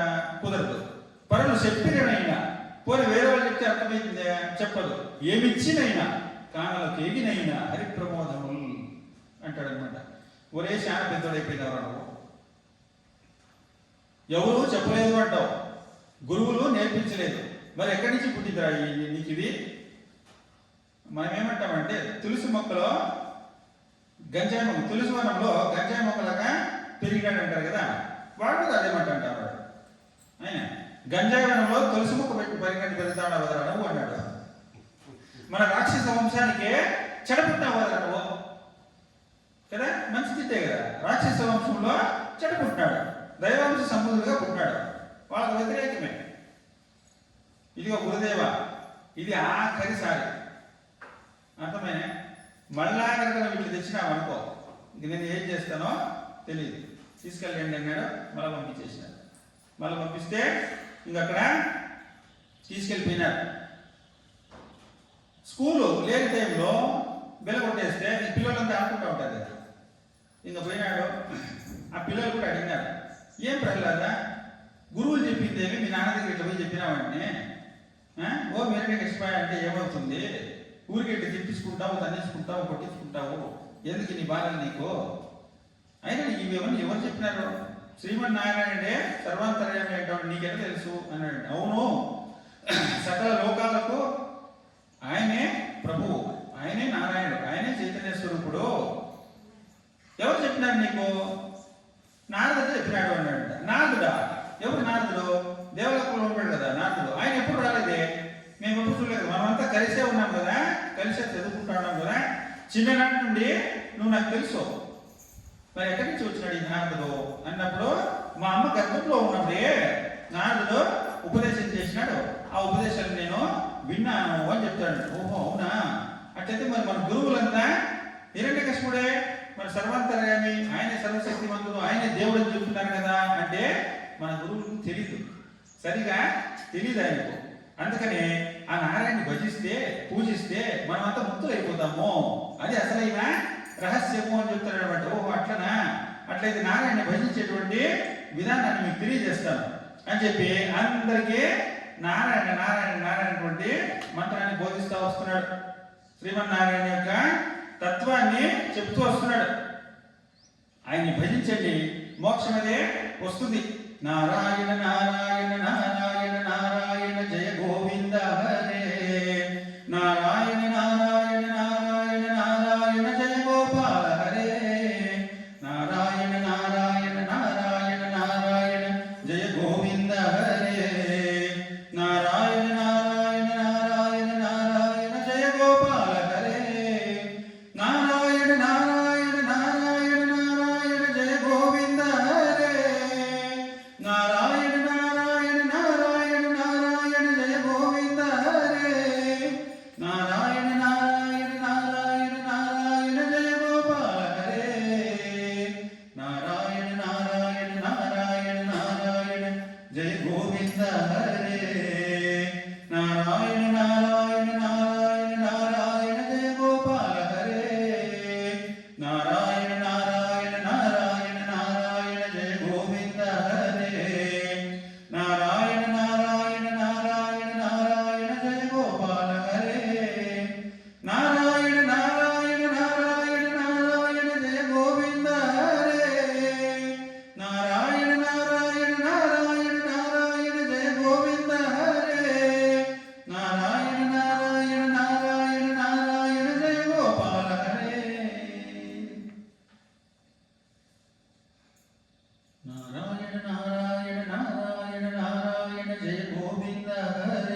ఈ భజనను.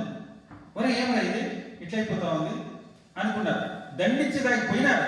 నారాయణ నారాయణ నారాయణ నారాయణ జయ గోవింద హరే, నారాయణ నారాయణ నారాయణ నారాయణ జయ గోపాల హరే. తన్మయత్వముతో గురువులు కూడా ఆ శిష్యులతో కలిసి నారాయణ భజనలో మునిగిపోయినారు. అందరూ కూడా నారాయణ నారాయణ నారాయణ నారాయణ జయ గోవింద హరే, నారాయణ నారాయణ నారాయణ నారాయణ జయ గోపాల హరే, నారాయణ నారాయణ నారాయణ నారాయణ జయ గోవింద హరే, నారాయణ నారాయణ నారాయణ నారాయణ జయ గోపాల హరే, నారాయణ నారాయణ నారాయణ నారాయణ జయ గోవింద హరే, నారాయణ నారాయణ నారాయణ నారాయణ జయ గోపాల హరే. శ్రీమన్నారాయణ తారక మంత్రముతో ప్రతిధ్వనించిపోతా ఉంది ఆశ్రమం అంతా. గురుకులం అంతా నారాయణ యొక్క మంత్రముతో ప్రతిధ్వనిస్తూ నారాయణ యొక్క భక్తిలో గురువు శిష్యులు ప్రహ్లాద అందరూ మునిగిపోయినారు.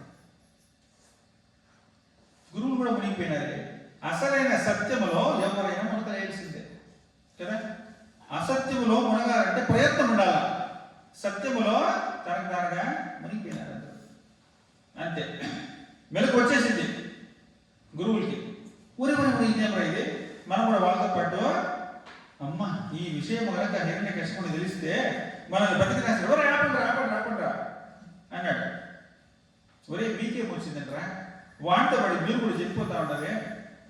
ప్రహ్లాదుని సరిచేసి తీసుకురమ్మని వాళ్ళ ఆయన పంపిస్తే మీరందరూ చెప్పిపోతా ఉన్నారు కదా ఆయన. ఒక తలకాయ నొప్పికి ఇన్ని తలకాయ నొప్పికి చేసి పెడతారే అని చెప్పి ఏం చేసేది వీళ్ళను. పరీక్షిత్ మహారాజుకు చెప్తున్నాడు శుకబ్రహ్మ, నాయన ఆ ప్రహ్లాదుడు ఎటువంటి దివ్య కాంతితో తేజస్సుతో వెలిగిపోతున్నాడు. అఖిల భూతములను ఒక భంగి సమహితత్వము మన జరుగువాడు, పెద్దల గొడగన్న వృత్తిని కైబడి చేయి నమస్కృతులు చేయివాడు, కనుదోయిక నన్య కాంత రక్తం పైన మాతృభావన చేసి మరలువాడు, తల్లిదండ్రుల భంగి ధర్మ వత్సలతను దీనులకడ చింతించువాడు, సకులయుడ సోదర స్థితి జరుపువాడు, గురువులను దైవతములంచు తలచువాడు, లీలలందునూ పొంకులు లేని వాడు లలిత మర్యాదుడైన ప్రహ్లాదుడదిప అని చెప్పి ఆ ప్రహ్లాదుని యొక్క వైభవాన్ని ఆ శుక మహర్షి పరీక్షిత్తుకు వర్ణిస్తూ, నాయన ఆ పరిసర ప్రాంతాలంతా కూడాను శ్రీమన్నారాయణ యొక్క భక్తిలో ముంచేశాడు ఆ ప్రహ్లాదుడు. అఖిల భూతములను ఒక భక్తి సమహితత్వమున జరుగువాడు. ఎవరిని చూసినా కూడా, ఎక్కడ చూసినా కూడా, ఒక జంతువుని చూడు, ఒక మానవుని చూడు, వృక్షాన్ని చూడు, అంతటా కూడా శ్రీమన్నారాయణనే దర్శిస్తున్నాడు. అఖిల భూతములను ఒక భంగి సమహితత్వమున జరుగువాడు, సమదృష్టిని కలిగి ఉన్నాడు. పెద్దల పొడగన్న వృత్తిని కైవడి చేయకుండా నమస్కృతులు చేయవాడు. తనకంటే పెద్దవాళ్ళు ఎవరైనా సరే నమస్కారం చేసేటువంటి వాడు. పెద్దల పొడగన్న వృత్తిని కైవడి. ఒక కూలోడు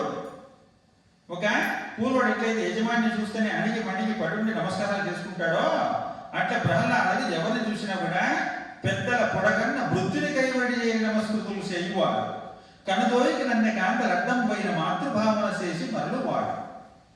ఇతర స్త్రీలను చూస్తే మాతృభావన తల్లి అనేటువంటి భావనతో మరలేవాడంట. తల్లిదండ్రుల భంగి ధర్మ వత్సలతను దీనులను చూసి చింతించువాడు. దీనులు హీనులు గతిలేని వాళ్ళని చూస్తే తల్లిదండ్రులతో సమానంగా వాళ్ళను సేవించేవాడంట. సకులైన సోదర స్థితి జరుపువాడు. సఖులు అంటే స్నేహితులు. ఆ స్నేహితులు ఈడ అన్నదమ్ముల వలె వెలిగేవాడంట. లీలలందునూ పొక్కులు లేనివాడు. తమాషగా అయినా కూడా ఏ రోజు కూడా అబద్ధం చెప్పినటువంటి వాడు కాదంట.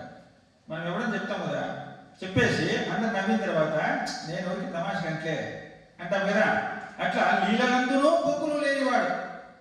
ఎప్పుడు కూడా హాస్యానికైనా అబద్ధమో చెప్పేటువంటి వాడు కాదు.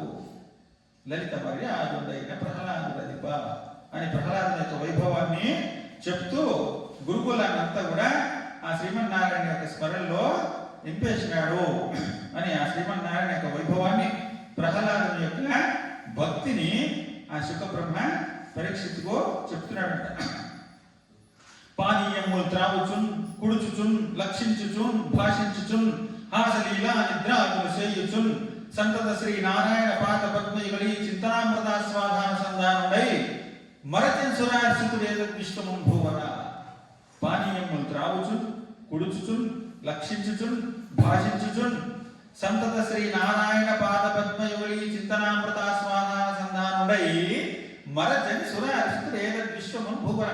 విశ్వాన్నే మర్చిపోయినాడంట. పానీయములు త్రాగుచున్, నీళ్లు తాగేటప్పుడు ఆ నీళ్లలోనూ శ్రీమన్నారాయణ కనిపిస్తున్నాడు. కుడుచుచున్, తినేటప్పుడు కూడా శ్రీమన్నారాయణే చూస్తున్నాడంట. భాషించుచున్, ఎవరితో మాట్లాడేటువంటి వాడు నారాయణుడే, ఎవరితో మాట్లాడుతున్నాడో వాళ్ళు నారాయణుడే, మాటలు కూడా నారాయణ స్వరూపమే. హాసలీలా నిద్రాదులు చేయుచున్, తిరుగుచున్, నిద్రపోయేటప్పుడు నారాయణ స్మరణే, తిరుగుతూ ఉన్నప్పుడు నారాయణ స్మరణే. సంతత శ్రీ నారాయణ పాద పద్మయుగలి చింతనామృతాస్వాదాన సంధానుడై ఆ శ్రీమన్నారాయణ యొక్క స్మరణయే ఆయనకు పాయసం, అదే అమృతం. మరచని సురారస్తులేద విశ్వమున్ భూవర. ఈ విశ్వాన్ని మర్చిపోయినాడు.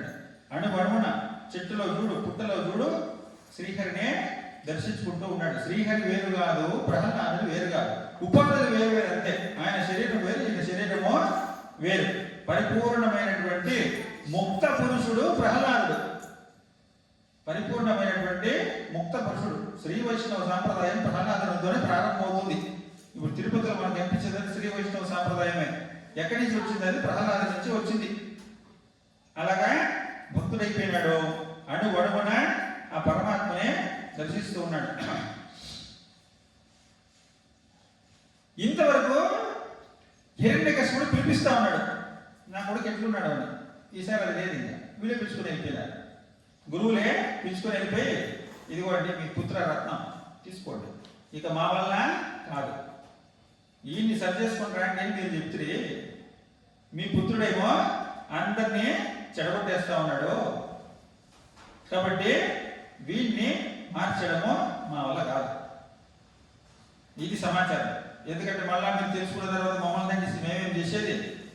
ఓం నమో హిరణ్యకశిపాయ నమః నేను చెప్తే మా గురువులు తెలీదు, శ్రీమన్నారాయణుడే విశ్వ సామ్రాజ్యం అని పిల్లల దగ్గరికి నేర్పించేశాడు, వాళ్ళు కూడా నారాయణ స్మరణ చేసేస్తా ఉన్నారు. నాయన ఇదిగో ఏం యాక్షన్ తీసుకుంటావో ఇక నీకే చెల్లింది అని హిరణ్యకశిపుడికి కొడుకుని అప్పగించేశాడు. ఒరే ధూర్తుడా, ఏమరా కారణం, నాకు ఎదురు నిలిచినోడే లేదు కదా ఈ ప్రపంచంలో, నువ్వెక్కడ ముట్టుకోలేదురా నా తలకాయ నొప్పిగా. హిరణ్యకశిపుని ఎదిరించింది మొట్టమొదట చిన్న బాలుడే. ఏ రాక్షసులు కానీ, యక్షులు కానీ, గంధర్వులు కానీ, కింపురుషులు కానీ, త్రిమూర్తులు కానీ, దేవనతులు కానీ ఆయన మాటకు ఎదురే లేదు. నవగ్రహాలు, సూర్య చంద్ర గ్రహ నక్షత్రాలతో సహా హిరణ్యకశిపుడికి మోకరిల్సిందే, ఆయన శరణాగతి చెప్పాల్సిందే. అటువంటి వాడు నువ్వు నాకు ఎదురు తిరుగుతావు కదా, నా కడుపున చెడబుడుతీవి కదా నువ్వు, చెప్పు ఓం నమో హిరణ్యకశిపాయ నమః అన్నాడు. ప్రహ్లాదుడు చెప్తున్నాడు, మందార మకరంద మాధుర్యమున దేలు మధుపము గోవునే మదనములకు నిర్మల మందాకిని వీచికలదు రాయించజరునే తరంగినలకు లలిత పల్లవ రసాల పోయిన చొక్కు చేరునే కుడచములకు పూర్ణేందు చంద్రికా స్ఫురిత చకోరకంబరునే శాంతని హారములకు అంబుజోదర దివ్య పాదారవింద చింతనామృతాస్వాద మత్త చిత్త మేరీతి నితరము జరనేర్చు వినత తులసీన మాటలు వేయనేలా అంటున్నాడు. మందార మకరంద మాధుర్యమున దేలు మధుపంపు గోవునే మదనములకు. మందార పుష్పాలలో ఉన్నటువంటి తేనెను త్రావి మత్తెక్కినటువంటి ఆ తేనెటీగలు ఉమ్మెత్త పూల దగ్గర కోసం పోతాయా అంటున్నాడు. అంటే శ్రీమన్నారాయణుని యొక్క చరణామృతాస్వాదానాన్ని అమృత పానాన్ని చేసినటువంటి వాడు హిరణ్యకశిపాయ నమః అంటే అనంటే అంటాడా అని. మందార మకరంద మాధుర్యమున దేలు మధుపంపు గోవునే మదనములకు. అటువంటి మందార పుష్పాల యొక్క తేనెను తాగినటువంటి ఆ ఈగలు ఉమ్మెత్త పూలు వాసన చూస్తాయా? చూడవు. మందార మకరంద మాధుర్యమనదేలు మధుపంపు పోవనే మదనములకు నిర్మల మందాకిని వీచిగల దూగు రాయించజరునే కలిగినలకు రాజహంస నిర్మలమైనటువంటి సరోవరాల్లో ఏం చేస్తుంది? విహరిస్తూ ఉంటుంది. అటువంటి రాజహంసను సముద్రపు తరంగాలు ఉన్న చోటికి పోకుండా పోతుందా? అలలన్నీ ఎత్తి గుద్ది పడేసినాయంటే చనిపోతుంది కదా. లలిత లలిత ఫలా రస కోయిలై చొక్కు కోయిల చెరునే కుడిచములకు అంటాడు. కోయిల కోయిల లేలేత మావి చిగుళ్ళను తింటుంది కదా. అంతేగాని ముళ్ళ కప్పులు పోయి తినమంటే తింటుందా? లలిత రసాల పల్లవ ఖాది చొక్కు కోయిల చేరునే కుటిచములకు. ఏం నాన్న ఇంటి చెప్తున్నావు నువ్వు? ఆ కోయిల లేలేత మామిడి చిగుళ్ళను తింటుందే కానీ ముళ్ళకప్పులు పోయి తినమంటే కొరకమంటే కొరుకుతుందా? పూర్ణేందు చంద్రికా స్ఫురిత చకోర కంబరమునే శాంతనిహారములకు. చకోర పక్షి చంద్రుని యొక్క వెన్నెలను పౌర్ణములు ఆస్వాదిస్తుందంట. అటువంటి చకోర పక్షి మంచు కురుస్తామంటే ఆ మంచు దగ్గరికి పోతుందా? ఎప్పటికి పోదు. అట్లనే సంతత శ్రీ నారాయణ పాద పద్మయుగలి చింతనామృత స్వాధాన సంధానమై మత్తిల్లిన ఈ మనస్సు ఇంకొక చోటికి పొమ్మంటే పోతుందా? శ్రీమన్నారాయణకి పాద పద్మాల చెంత మరి మరిచి మత్తెక్కినటువంటి మనసు ఇంకొక చోటికి పోతనైనా అన్నాడు. అంతే. అక్కడి నుంచి ఎగిసి త్వరదనేదానికే పోయాడు పడే. ఒరే ధూర్తుడా, నా కడప చెడుకుంటావు కదా, ఇక నువ్వు మారవు, ఇక నువ్వు మారవు, ఇంక అయిపోయింది. ఛీ, ఈ సంతానం నాకే అవసరం లేదు. ఇంకా గురువులు మార్చలేకపోయి ఇక నా వల్ల మార్చేదానికి కాలేదు. వీడు శత్రుపక్షంలో చేరిపోయినాడు. ఈ సంతానం నాకు అవసరం లేదు, వీడిని ఎత్తిపోయి వధించేయండి, చంపేయండి అని చెప్పేశాడు. ఆ మరణశిక్షణ వేసినప్పుడు కూడా ఇంతకుముందు ఎట్లున్నాడో మరణశిక్ష అమలుపరిచినప్పుడు కూడా ప్రహ్లాదుడు ఇట్లే ఉన్నాడు. ఒరే, నా కళ్ళకి కనపడదు, వాడి ముందు తీసుకెళ్ళిపోండి అన్నాడు. అంతే, తీసుకెళ్ళిపోయినాడు, చంపేయాడు. అంతే. కరవాళ్ళు ఎక్కినారు. నాయనా ఎంత బాగున్నావు చూడు, ఎంత ముద్దుగా ఉన్నావు చూడు, ఇప్పుడు కూడా నీకు భయపడలేదే, చంపేస్తామన్నా కూడా నేను కత్తి ఎత్తినాడంట. అయ్యో నేను కొట్టద్దు అనాలి కదా, నన్ను చంపొద్దు అనాలి కదా, ఏం లేదా ఎట్లుండేవాడు అట్లున్నాడంట. ఇది వరకు అనవసరంగా చనిపోతావు, ఏమి ఓం హీరణ కసిపోయావా అంటే పోయా, దానికేముంది, ఎందుకు నువ్వు అనవు అనేస్తే మేము వదిలేస్తాము, నువ్వు ఇంటికి వెళ్ళిపోదు, మేము కూడా మా ఇంటికి వెళ్ళిపోవచ్చు, నిన్ను చంపేస్తే మాకు కూడా బాధే కదా అన్న ఆయన అన్నంట.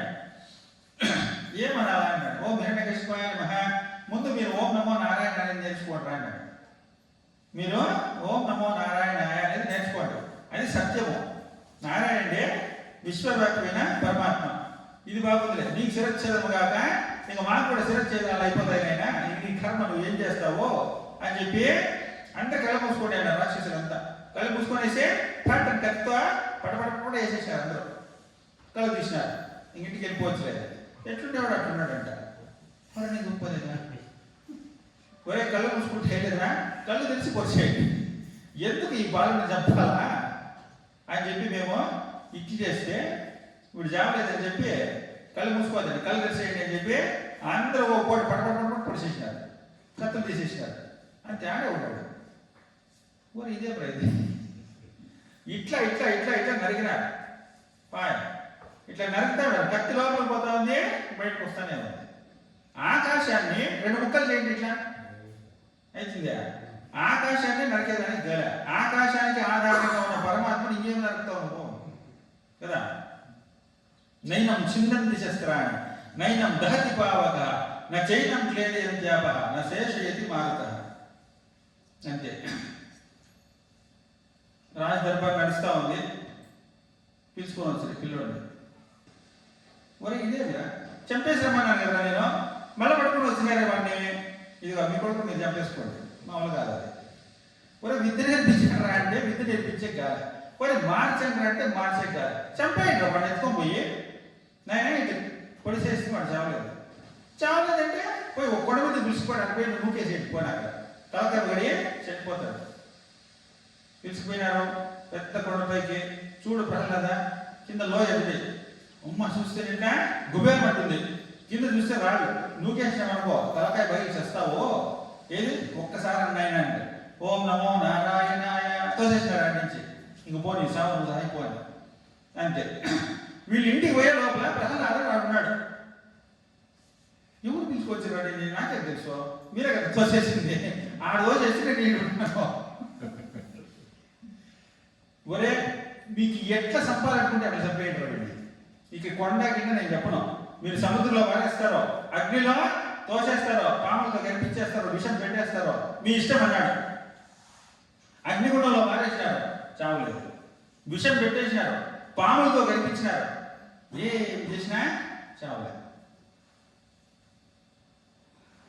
వచ్చి నిలుచుకున్నాడు తండ్రి దగ్గర. ఇట్లా చూస్తే ఒక స్మైల్, చిన్న స్మైల్ ఇచ్చాడు. ఏం రాదు ఎక్కడ రాదు. ఈయనకే అరికాలం మడతా ఉంది, అరికట్ట మడతా ఉంది. చెక్కు చెదిరింది లేదు, కట్టు కదిలింది లేదు, భయపడేది లేదు. మన పిల్లలు కొట్టేయకపోతే పరిగెత్తారు వాళ్ళు. అయ్యి నన్ను కొట్టదు ఇల్లంతా తిరగాలి మనం కూడా. వాడు తిరిగిందిలే, ఏమి చేసిందిలే, తెలుసుకోన్నాడు అమాయక మాదిరిగా. అస్సలు నాకు ఏమి తెలియదని, అసలు ఏమీ జరగలేదని. ఏమిరా 14 లోకాలు నాకు ఎదురే లేదే, నువ్వేనా విచిత్రంగా పుట్టినవరా నువ్వు అని చెప్పి తల్లి వచ్చింది, చేయి పట్టుకోవాలి, తీసుకుని వెళ్ళిపోయింది. అంతే, ఒంటరిగా మిగిలిపోయా. హిరణ్యకశిపుడు కూర్చున్నాడు. ఇది ఏమిరా, ఇది నా కర్మ. నా శత్రువు ఏడో ఉండిపోయి యుద్ధం చేయొచ్చు, వాడిని నరికేయచ్చు. కొడుకై పుట్టినాడు శత్రువు, పోనీ వాడిని చంపేస్తాం, వాడు సాగలేదే. ముంచితి వార్ధులను గదల మొత్తితి, శైల తటంబులందు ద్రొప్పించితి, శస్త్రరాజీ పొడిపించితి, నిభేంద్ర పంక్తి ద్రొప్పించితి, ధిక్కరించి శపించితి, ఘోర దావాగ్నులందు ద్రోహించితి, పెక్కుపాట్ల నలయించితి, చావడిదేమి చిత్రమో. బాయ్ తల తిరిగిపోయాడు.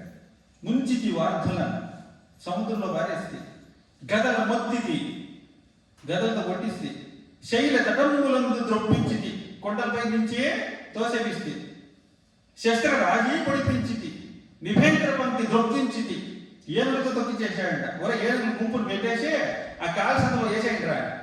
ఆ ఏనుగులన్నీ వెళ్ళిపోయాడు, వచ్చేసాడు వాపసు. నిభేంద్ర పంక్తి ద్రొప్పించితి, ధిక్కరించితి, శపించితి, ఘోర రావగ్నులందు ద్రోహించితి, పెక్కుపాట్ల నలయించితి, చావడిదేమి చిత్రమో. చూడండి, పోతన గారు హిరణ్యకశిపుని యొక్క ఆశ్చర్యాన్ని ఎంత అద్భుతంగా రాసినాడు. ఇట్లా ఆశ్చర్యపోతున్నాడు అని అంత గొప్ప పద్యాలండి భాగవత పద్యాలు.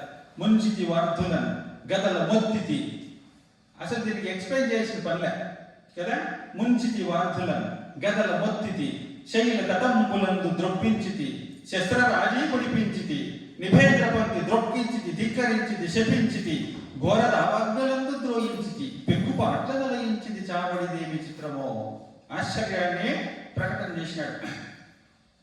మరి ఎట్లా ఇది, ఏం చేసేది? వీడు ఇట్లా పెరిగి పెద్దోడైపోయినాడంటే శత్రుపక్షంలో ఉన్నటువంటి వాడు శత్రువులకు మరి సహాయం చేసేటువంటి వాడు రాజైతే ఇక నాకతేవి. పోనీ ఎరుగడు జీవనౌషధములు, వీడేమన్నా మూలిక మాత్రం ఏమన్నా నేర్చుకున్నాడా అని అనుకున్నాడు. పొద్దున చెప్తున్నాం కదా, అగ్నిస్తంభం, ఖడ్గస్తంభం, జలస్తంభం, వాక్స్తంభం, వయస్తంభం, ఇక విద్యలు ఏమైనా నేర్చుకుని వీటికి అన్ని విద్యలు వస్తాయి. హిరణ్యకశిపుడికి ఏం కృష్ణుడు ఏం తక్కువ కాదు, అన్ని విద్యలు వస్తాయి. అట్లేమన్నా మూలికా విద్య, ఘటికా సిద్ధి అనుకున్నాం కదా, అట్లేమన్నా అనుమానం పడతామా అంటే ఎరుగడు జీవన ఔషధములు.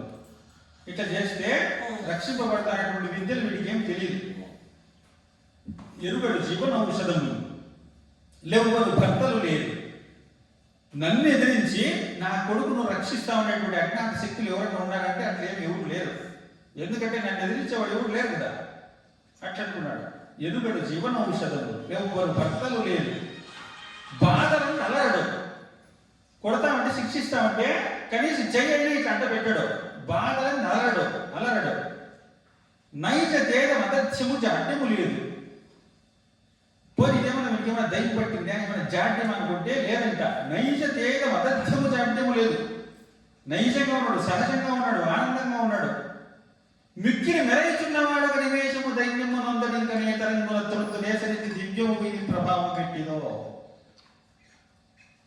నైజ తేజ మదర్థము జాడ్యము లేదు. అంతేకాదంట, మిక్కిలి మెరయిచున్నవాడు రాగ రాగ రాగ శిక్షలు వేస్తా ఉంటే వాడి కాంతిగా విజృంభిస్తా ఉందంట. మిక్కిలి మెరయించినప్పుడు ఒక నిమేషము దైన్యము నొందడు ఇంకనే తరంగుల తొలుతు నేసరికి దివ్యము వీని ప్రభావం పెట్టిదో అంటాడు. ఇంక ఎట్ట వీడిని తుంచేది, చంపేసేది? ఎరుగడు జీవనౌషధములు ఎవ్వరు భర్తలు లేరు, బాధలను అలరడు. నైజ తేజ మదత్యము జాడ్యము లేదు, మిక్కిలి మెరయిచున్నవాడొక నిమేషము దైన్యము నొందడు. ఇంకా ఏ తరంగున తులంతో నేసరితి దివ్యము వీని ప్రభావం పెట్టిదో అని ఆశ్చర్యానికి లోనైపోయినాడు. ఏం చేయాలో దిక్కు తెలియని పరిస్థితి. ఇట్లాంటి పరిస్థితులు ఏం చేస్తాడు కదా, అర్థం కాదు. పిలిచినాడు ప్రహ్లాదుని. ఒరే శ్రీహరి శ్రీహరి శ్రీహరి అంటావు కదా, నీకు విషయం తెలుసా? ఎక్కుంటాడా శ్రీహరి? వైకుంఠమా నీ అడ్రస్? ఒరే వైకుంఠం అంటే గాలించినాడా నేను? లేడు. 14 లోకాలు, అతల వితల సుతల తలాతల రసాతల పాఠాల భూలోకం అంతా గాలించిన. భువర్లోక సువర్లోక మహాలోక జనలోక తపోలోక సప్తలోకాలు విశ్వం అంతా గాలించిన. సముద్రంలో వెతికిన, ఎక్కడ కూడా నీ శ్రీహరి లేడు. ఉన్నాడు ఉన్నాడు ఉన్నాడు ఉన్నాడు అని చంపుతాడు కదా. ఎక్కడ నీ శ్రీహరి ఉంటే రమ్మని అన్నాడు. ఎక్కడ నీ శ్రీహరి? కలడంబోది కలండు గాలి కలడాకాశంకునం గుంపిని కలడగ్ని భగవనిశలంచ కజ్యోద చంద్రాత్మలం కలడౌకారంబునం త్రిమూర్తులం త్రిలింగ వ్యక్తులందంతటం కలడీశుండు కలండు తండ్రి వెదకంగనేల ఈ యాయడన్ ఇందు కలడందులేడని సందేహం వలదు చక్రి సర్వోపగతుండు ఎందెందు వెతికి చూచినా అందందే గలడు ధర్మాగ్ని వింటే. ఏడని శ్రీహరి? ఊరికి నా తలకాయ తింటాడావు, ఆయన రక్షకుడు అంటావు, ఆయన సర్వంతర్యామి అంటావు, అన్ని లోకాలు నేను వెతికినాను, లేడు. ఉంటే రావాలి కదా, ఎక్కడ అన్నాడు. అడ్రస్ చెప్తున్నాడు. కలడంబోది, ఆకాశంలో కూడా ఉన్నాడు. కలండు గాలి కలడ ఆకాశం భూమిని కలడగ్ని భగల్ విశలన్ పగలు రాత్రి అనేది లేకుండా, సూర్య చంద్రులు అనేది లేకుండా అంతటా తానే వెలుగొంది ఉన్నాడు. కజ్యోత చంద్రాత్మలం కలడు ఓంకారంపురం త్రిలింగ వ్యక్తులను, స్త్రీ పురుష నపుంసక అనేటువంటి తేడా లేకుండా త్రిలింగ వ్యక్తులను త్రిమూర్తులను అంతటన్ కలండు వెదకంగనేల ఈ యాయడన్. ఇక్కడ అక్కడ అని వెతకాల్సిన పని లేదు తండ్రి. వెదకంగనేల ఈ యాయడన్ ఇందుగలడో అందులేడని సందేహం వలదు చక్రి సర్వోపగతుండు ఎందెందు వెదకి చూచినా అందందే గలడు దానవాగ్ని వింటే. నువ్వు వెతకాలని ఎక్కడ చూసినా ఉన్నాడు నాన్న, ఇక్కడ అక్కడ అనేది ఏమీ లేదు అన్నాడు. కలడంబోది కలండు గాలి అన్నప్పుడు ఏమి అన్నాడు, అంత విన్నాడు. ఇందుగలడు అందులేడు సందేహం వలదు అన్నాడు. బాగానే ఉంది. చక్రి అన్నాడు. అయిపోయి మండి దీనికి. అంటే చక్రాయుధాన్ని ధరించి వస్తాడుండో నీ శిరస్సును ఖండిస్తాడు అని కొడుకు భయపెడుతున్నాడు అని ఊహించినాడు ఆయన. ఇందుగలడు అందులేడని సందేహం వలదు చక్రి సర్వోపగతుండు ఎంతంది వెతికి చూసినా అందందే గలడు దానవాగ్ని వింటాడు. ఏమరా చక్రాయుధాన్ని ధరించి వస్తాడా, ఏం నన్ను చంపేస్తాడా అని భావించుకుని ఇట్లా చెప్తూ ఉన్న సందర్భంలో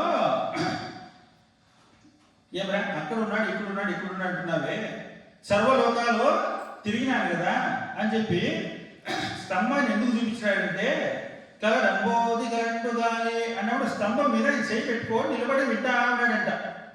కొడుకు చెప్తా ఉంటే స్తంభం మీద చేయి పెట్టుకుని నిలబడి వింటా ఉన్నాడు. ఎటు చూసినాడు, ఎవరా అంతటా ఉన్నాడా, ఈ స్తంభంలో ఉన్నాడా అని అడిగినాడు ఆయన. ఓరి మూడా మూర్ఖుడా, విశ్వంటు విశ్వాత్మకుండని భాషించదమేనని ఇందు గలడే అని అడిగినాడు. ఈ స్తంభంలో ఉన్నాడా అని. ప్రహ్లాదుడు చెప్తున్నాడు, అంభోజాసనాదిగా దృఢ పర్యంతము విశ్వాత్ముండై సంభావనుండు ప్రోడా విపుల స్తంభములో ఉండడే సంభాంతరతయ్యి ఉండడానికి ఏ సందేహములు లేదు. నిర్ధమ్మత్వమున నేను గానపడు ప్రత్యక్ష స్వరూపమునన్. అది ఇదేం తండ్రి, అణువణువున ఆయన ఉన్నాడు. అంభోజాసనుడు అంటే బ్రహ్మదేవుడిని మొదలుకొని తృణ పర్యంతం వరకు అణువణువున విష్ణుడే ఉన్నాడు. అంభోజాసనాదిగా తృణ పర్యంతము విశ్వాత్ముడు సంభావనుడు ప్రోడ విపుల స్తంభంలో ఉన్నాడే. ఇంత పెద్ద స్తంభంలో ఉండడా? అణువణువున ఉండేటువంటి ఆ పరమాత్ముడు ఈ స్తంభంలో ఉండడా? ఉంటాడు. అంభోజాసనుడు పర్యంతము విశ్వాత్ముడై సంభావన ప్రోడ విపుల స్తంభంలో ఉండడే స్తంభాంతరతయ్యి ఉండడానికి ఏ సందేహమునూ లేదు. నిర్ధమ్మత్వమున నేడు గానపడ ప్రత్యక్ష స్వరూపమునన్. ఓ ఎందుకండి అన్న ఉన్నాడు, చూసుకోపో అన్నాడు. ఓరి టింపక మూడ చిత్త విష్ణుండు విశ్వాత్మకుండని భాషించదైనన్ ఇందు గలడేయించి మదోద్రేకి అయి ధనజేతుడు అరచేత బ్రేషణ మహాదగ్ర ప్రభాషంబమున్ జన దుర్భీషణ ధంబమున్ హరిజన సంభ్రమమున్. ఏమిరా, నేనేదో తమాషకి ఈ స్తంభంలో ఉన్నాడని అడిగితే స్తంభంలో ఉన్నాడని చెప్తావా? వైకుంఠంలో లేడు, కైలాసంలో లేడు, 14 లోకాల్లో లేడు. అటువంటి శ్రీహరి ఈ స్తంభంలో ఉన్నాడా? మనం కూడా చెప్తాము. కొత్తగా కోడలు ఇంటికి వచ్చింది అనుకోండి, కొత్తగా కోడలు ఇంటికి వస్తేనే ఆమె అన్ని చెప్తా ఉంటాం. అత్తగారు కొంచెం చూపించాలి కదా. ఏమి ఇదిగో నేను చెప్పినట్టే వినాలి. కాఫీ పెట్టుకుంటే కాఫీనే పెట్టాలి, టీ పెట్టకూడదు. టీ పెట్టుకుంటే టీనే పెట్టాలి. నీ ఇష్టాచారం దేవుడు చెప్పింది కోడలు. ఊడుస్తా ఉంది అత్త, కోడలు కాఫీ ఎక్కువ వచ్చింది. అత్త కాఫీ తీసుకోండి అక్కడ పెట్టి అనేది. ఎక్కడ పెట్టాలి అత్త? నేను నెత్తిపోయి నెత్తిని పోసేసింది కోడలు. నెత్తిని పోసేస్తే ఈ దుప్పటి ఏమి మీరు చెప్పినట్లు చెప్పినారు కదా అత్తయ్య గారు, నెత్తిని వేయమన్నారు, పోసినాను నిన్నాను. చెప్పినా నేను ఎట్లా చెప్తే అట్లా చేయాలి. ఎక్కడ ఏం పెట్టుకుంటే అట్లా పెట్టాలి. అక్కడ పెట్టు అంటే ఎక్కడ పెట్టాలి అత్తారు గారు అంటుంది. ఎక్కడ పెడతావు? నేను ఎత్తిన పోయి పోసేసి కాదురా. ఎక్కడున్నాడు నేను శ్రీహరి అంటే స్తంభంలో ఉన్నాడు అన్నాడు కదా. స్తంభంలో ఉన్నాడు అంటే కొడుకు మాట వినేది స్తంభంలో కొడతావా? బొడ్డోడు అన్నాడప్ప. కోపం వచ్చేసిందంటే ఆయనకి. ఏదో మాట వరుసకి ఒరే స్తంభంలో ఉన్నాడంటే ఓరి డింపక సర్వస్థలముల నంబోరావు నేత్రులు నుండి నుంచి మిగిలిన సంభ్రమణం పలికేదివే ఈ స్తంభంలో చూపగలవే నీ చక్రిని గిక్కిరిని అంటాడు. ఎవడ నీ చక్రి? ఉన్నాడా ఈ స్తంభంలో చూపు? సర్వస్థలముల నంబోరావు నేత్రులు నుండి నుంచి మిగిలిన సంభ్రమణం పలికేదవే చూపగలవే నీ చక్రిని గిక్కిరిని అంటాడు. ఓ చూసుకోబాంటాడు వాడు. మండిపోయింది హిరణ్యకశిపుడికి. ఏదో తమాషగా అడిగితే స్తంభంలో ఉన్నాడని చెప్తావా? ఒరే ఈరోజు మీ ఇద్దరి పని అయిపోయిందిరా, స్తంభాన్ని మొదలుపడతా. ఆయన వచ్చినాడా నా చేతిలో ఫినిష్ గోయిందా, నీ శ్రీహరి గోయిందా. ఒకవేళ రాలేదనుకో నీ తలకాయ మొదలుతుంది. మొత్తానికి నా శత్రుశేషమో అయిపోతుంది. మీరిద్దరే నా శత్రువులు. ఆయన స్తంభంలో ఉన్నాడండి కదా, వచ్చినాడా ఆయన చనిపోతాడు. ఒకవేళ రాలేదనుకో నా చేతిలో నువ్వన్నా చనిపోతావో. ఈ రోజుక శత్రువులు ఉండకూడదు అని చెప్పి గదను తీసుకున్నాడు. గదను తీసుకొని ఓరి హింపక మూడ చిత్త విష్ణుండు విశ్వాత్మకుండని భాషించదవైనన్ ఇందు గలడే నుంచి మదోద్రేకి ధనజేంద్ర అరచిత బ్రేషణ మహాదగ్ర ప్రభాషమును జన దుర్భీషణ దంభమున్ హరిజన సంభ్రమమున్ అని చెప్పి ఆ కోపోద్రేకంతో గద ప్రహరంతో ఒక్క దెబ్బ స్తంభాన్ని కొట్టాడు. అంటే 2 భాగాలు అయిపోయింది. పళపళ చీడిపోయి ఉగ్ర నారసింహుడు వచ్చేసినాడు బయటికి. ఒకసారి చూసినాడు ఆ రూపాన్ని, అంతే గద కిందికి పడిపోయింది. ఎప్పుడు కూడా భయపడని హిరణ్యకశిపుడు మొట్టమొదటిసారిగా ఆయన చెమట పెట్టిందంట. చెమటే పట్టింది అయ్యాడికి. ఎండాకాలంలో సూర్యుడు నుసి సలగైపోతాడు. ఆయన చెమట పట్టే కర్మేమంది. మొట్టమొదటిసారిగా గుండె కొట్టుకుంటా ఉందంట, కాళ్ళు చేతులు మెదలుతా ఉన్నాయి. అటువంటి రూపాన్ని ఇంతవరకు విశ్వంలో చూసింది లేదు హిరణ్యకశిపుడు. పాదాలను చూసినాడు, మోకాళ్ళను చూసినాడు, నడుము దాకా చూసినాడు, మానవాకారం, ఆ చేతులు, ఆ గోళ్ళు చూసినాడు. ఒక్కొక్క గోర్లంట గండ్రగొడ్డల వల్లే ఉన్నాయంట. గోళ్ళు గండ్రగొడ్డల వల్లే ఉన్నాయి. ఆ నడుము, సింహం నడుము ఎట్లుంటుందండి? సన్నగా ఉంది. భయంకరమైనటువంటి వక్షస్థలం. ఆ రూపాన్ని చూసేసరికి ఒక్కసారిగా గాండ్రించి ఒక్కసారి జూలిట్లో విదిలిస్తే ఆ వెంట్రుకలంట నల్లని మబ్బుల్లో ఉండేటువంటి మెరుపు తీగల వల్ల మెరుస్తా ఉన్నాయంట. ఆ యొక్క కళ్ళల్లో వచ్చేటువంటి ఆ నిప్పులు వెదజల్లుతూ ఉంటే ఆకాశం అంత ఎత్తు ఎగురుతా ఉన్నాయంట. ఆ కళ్ళలో వచ్చేటువంటి నిప్పులు, ఆ కూరలు ఉన్నాయి చూడండి, ఒక్కొక్క కూరల యొక్క కాంతి మిరుమిట్లు కలిపి కళ్ళు కొలుపుకున్నాడంట. ఆ కాంతిని చూడలేక ఎప్పుడు చూడని ఆ ఉగ్ర నారసింహ రూపాన్ని చూసేతలకే మహా భయకంపితుడైపోయినాడు. లేని ధైర్యాన్ని తెచ్చుకున్నాడు. తెచ్చుకొని ఓహో నువ్వేనా శ్రీహరి, శ్రీహరి అంటే ఇంకే రూపంలో ఉన్నాడు అనుకుంటునే అని చెప్పి ఈ రోజు నీ పని అయిపోయింది అని లేని ధైర్యాన్ని తెచ్చుకొని గద ప్రహరణతో ఇక ద్వంద్వ యుద్ధాన్ని ప్రారంభం చేసినారు. ఏమి ఒకరికొకరు కొట్టుకొని ఈడ్చుకొని ఎత్తెత్తి పడదొప్పుకొని ఒకసారి శ్రీమన్నారాయణ ఎత్తి తోచేస్తాడంట. మళ్ళీ ఆ శ్రీమన్నారాయణ వచ్చి హిరణ్యకశిపుని గరగర తిప్పి కొడతాడంట. ఇట్లా మహాభయంకరంగా కొన్ని రోజులు జరిగింది యుద్ధం. ఏమండి వచ్చి రాగానే తీసుకెళ్లి కడప మీద పెట్టేసి చంపేయచ్చు కదా, ఎందుకంటే ఈ శ్రీమన్నారాయణ ఇట్లా చేస్తాడు అంటే వాడి కోరిక. ఎందుకంటే హిరణ్యకశిపుడిని ఎదిరించి నిలిచినటువంటి వాడు వీరుడే లేడు. ఎవరైనా నాకు ఎదురు నిలిచి యుద్ధంలో నన్ను యుద్ధం చేస్తారా అని కాసుకోవడం వాడు 1,00,000 సంవత్సరాల నుంచి ఎవరు యుద్ధం చేసిందిరా. వాడి యుద్ధ వీరుడు, వాడి వీరత్వాన్ని చూపించాలి కదా. ఆఖరి కోరికతో తీరకుండా వాడు చనిపోతే ఎట్లుంటాడంటే కోర్టు శిక్ష చేసిన నీ ఆఖరి కోరిక ఏమరా అడిగి శిక్ష చేస్తాడు. కాబట్టి నాతో సమానమైనటువంటి వీరుడితో నేను యుద్ధం చేయాలనేటువంటి వాడిని కొన్ని కోరిక ఎవరు లేదు ఈ ప్రపంచంలో. అందరూ శరణు శరణు శరణు అని ఎవరితో యుద్ధం చేస్తాడు. కాబట్టి వాడి కోరికను తెలుస్తున్నాడు శ్రీమన్నారాయణ. ఓ ఎంత కొట్లాడు యుద్ధం చేసి చేసి చేసి చేసి కోరిక దూరం తీరిపోయింది, అయిపోయింది. వాడి యొక్క శక్తి నిర్వీర్యం అయిపోయింది. ఎప్పుడైతే ఇక నాకు మరణం వస్తే చాలరా దేవుడా నేను ఈ దెబ్బలు తినలేను అని అనిపించిందో అయిపోయి మొత్తం కోరికలో తీరిపోయాడు. ఏదైనా రోగాలు వచ్చినాయనుకోండి, ఎంత ఖర్చు అయినా చాలండి నన్ను బతికించేయండి అంటారు కదా. ఈ డబ్బులు కూడబెట్టాలి కూడా ఎట్లుంటారంటే ఏమో రేపు పొద్దున్నే ఎట్లో ఏమన్నా హెచ్చు తక్కువ ఆయా కాబట్టి ఉండీలే అని పెట్టుకుంటారంట. అన్ని కట్టెది బిలోలో పెట్టుకుంటాము. ఇంకో కట్ట వచ్చింది, ఏం సమాచారం నువ్వు కూడా వచ్చినావు అంటే ఆయనకేమో రేపు పొద్దున హెచ్చు తక్కువ అవుతుంది, అందుకే నన్ను పంపించినాడు బిలోలోకి, నేను కూడా వచ్చినాను అని చెప్తాను రోడ్ల గట్ల. అందరూ కూడా ఊరు వచ్చి చేస్తూ ఉంటారు. ఏం సమాచారం నువ్వు వచ్చినావంటే ఏమో రేపు పొద్దున్నే హెచ్చు తక్కువ అయితే ఎట్లా అని పంపించినారు, నేను కూడా వచ్చిన నోట్ల కట్లని మాట్లాడుకుంటా ఉన్నాడు. ఇంక హాస్పిటల్లో జాయిన్ చేసినారు. జాయిన్ చేయగానే 4 కట్లు పోయినాయి. ఏమంటే ఓ హెచ్చు తక్కువ అయితే ఆయన చెప్పినాడు పెట్టుకున్నాడు కదా, అందుకని ఐసీలో చేర్పించేసాడు. అమ్మయ్యా మనం వెళ్ళిపోవచ్చు బయటికి అని నోట్ల కట్లని సంబరాలు పడతా ఉన్నాయంట. ఈ సంవత్సరం ఉండలేము ఏమి మాట్లాడుకుంటే వాళ్ళందరూ పోయినారు, మనం కూడా వెళ్ళిపోవచ్చులే ఇంకా. హాస్పిటల్లో ఐసీయూలో చేర్చేస్తే ఏం చేస్తాడు? నోట్ల కట్లు పోతాయి, బంగారం కూడా వెళ్ళిపోయాయి, సైట్లు కూడా వెళ్ళిపోయాయి, లక్షలు కట్లు అయిపోయాయి, ఖర్చు అయిపోయాయి కదా. చిన్నప్పటి నుంచి ఆరోగ్యాన్ని పరంగా పెట్టి ఆరోగ్యం చెప్పుకొని నిద్రాహారం లేకుండా సంపాదన చేసి ముసలి వయసులో చెడిపోయిన ఆహారాన్ని ఆరోగ్యాన్ని బాగు చేసుకునేదానికి సంపాదించిన ఆస్తిని అంతా ఖర్చు పెట్టేస్తాం. ఆరోగ్యాన్ని చెడగొట్టుకుని సంపాదించేది, ఆరోగ్యాన్ని బాగు చేసుకునేదానికి సంపాదించిన దాంతో ఖర్చు పెట్టేది. ఇంతకంటే చేసింది ఏముంది జీవితంలో కదా.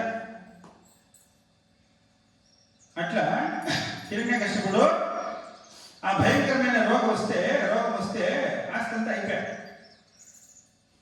అప్పుడు తెలుసుకుంటారు డాక్టర్లు కూడా, ఓ వీళ్ళని పెట్టలేదులే నాయన ఇంటికి తీసుకెళ్ళిపోండి, ఇంక అయిపోయింది, ఇన్సూరెన్స్ అయిపోయింది, ఇంక చేతులు పెట్టుకోవడం లక్షలు లాగేసినారు, ఇంకా ఎంతకాలం బతికితే అంతకాలం ఇంట్లో చూసుకోండి అన్నాడు. ఆవిడ చెప్పింది ఎవడో పిలిచిపోయింది కదా, ఇన్ని లక్షలు తినేసిన కదా మనం చెప్పేసి ఇంక ఉండడు, ఎంతకాలం ఉంటే అంత జ్యూసులు పోసుకుంటా ఉండండి అని చెప్తారు. వాడు అనుకుంటాడు అప్పుడు అంతా అయిపోయా, అన్ని ప్రయత్నాలు అయిపోయా, ఆస్తి అంతా కరిగిపోయా, భయంకరమైన వ్యాధి నొప్పులు. వాడు అనిపిస్తుంది దేవుడా నాకు ఎంత బిరిన సాగు వస్తే అంత మేలు అనుకుంటాడా లేదా? అనుకుంటాడు. చుట్టూ జనాలు నాన్న కాఫీ తాగుతావా, టీ తాగుతావా, నీ బొంద ఎగిరి మింగేదానికి నాకు సాధ్యంలే. ఏమి అది తింటావా, అది బాగా తినేటప్పుడు ఎవరు కనపడలేడా? ఏమే కాఫీ తెస్తువా, చపాతి పెట్టింది కూర పెట్టలే, కూర తెచ్చేదాకా చపాతి ఆరిపోయింది కూడా తినలే. బాగా తినేటప్పుడు పెట్టాను కంటే పెట్టలేదు. ఇప్పుడు చపాతి తింటావా, కూర తింటావా, లడ్డు తింటావా, ఆ పేరు చెప్పుకోకుంటే వాడికి మంటదా? భగవంతుడా నన్ను తొందరగా ఎత్తుకోపోనాయన అని ఎప్పుడెప్పుడు మరణం వస్తుంది అని రాసుకుంటాడు. అట్లనే హిరణ్యకశిపుడు ఓరి వీడు కొట్టిండే దెబ్బలు మొత్తం దూలు తీరిపోయి ఇంకా యుద్ధమో దేవుడు మరణం వస్తే చాలు అని అనుకున్నాడంట. అప్పుడు జుట్టు పట్టుకొని లాక్కొని పోయినాడు. చూడండి శ్రీమన్నారాయణ ఎంత ధర్మాన్ని పాటించినాడు కదా. వచ్చి రాగానే వాడిని చంపి దేవుడు ఎంత అల్లాడిపోతాడు కదా. భక్తుని ఒక కోరిక తీర్చినాడంట. లాక్కొని పోయినాడు. లాక్కొని పోయి మిగతా మేము చెప్పేస్తాం లేండి స్వామి, మాకు అన్నీ తెలిసి మేమేం తక్కువ వాళ్ళ ఏమా ఏడేసుకుని చెప్పినాడు. ఆమెకు అన్నీ తెలుసు.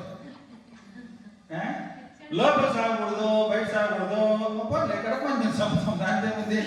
అస్త్ర శస్త్రాలతో చావు ఉండకూడదు. నేను చెప్పేదానికి పెద్ద అస్త్రం కావాలా, శస్త్రం కావాలా? నా గోర్లే అస్త్ర శస్త్రాలు కదా. చూడు చూపించేస్తాను నవ్వ.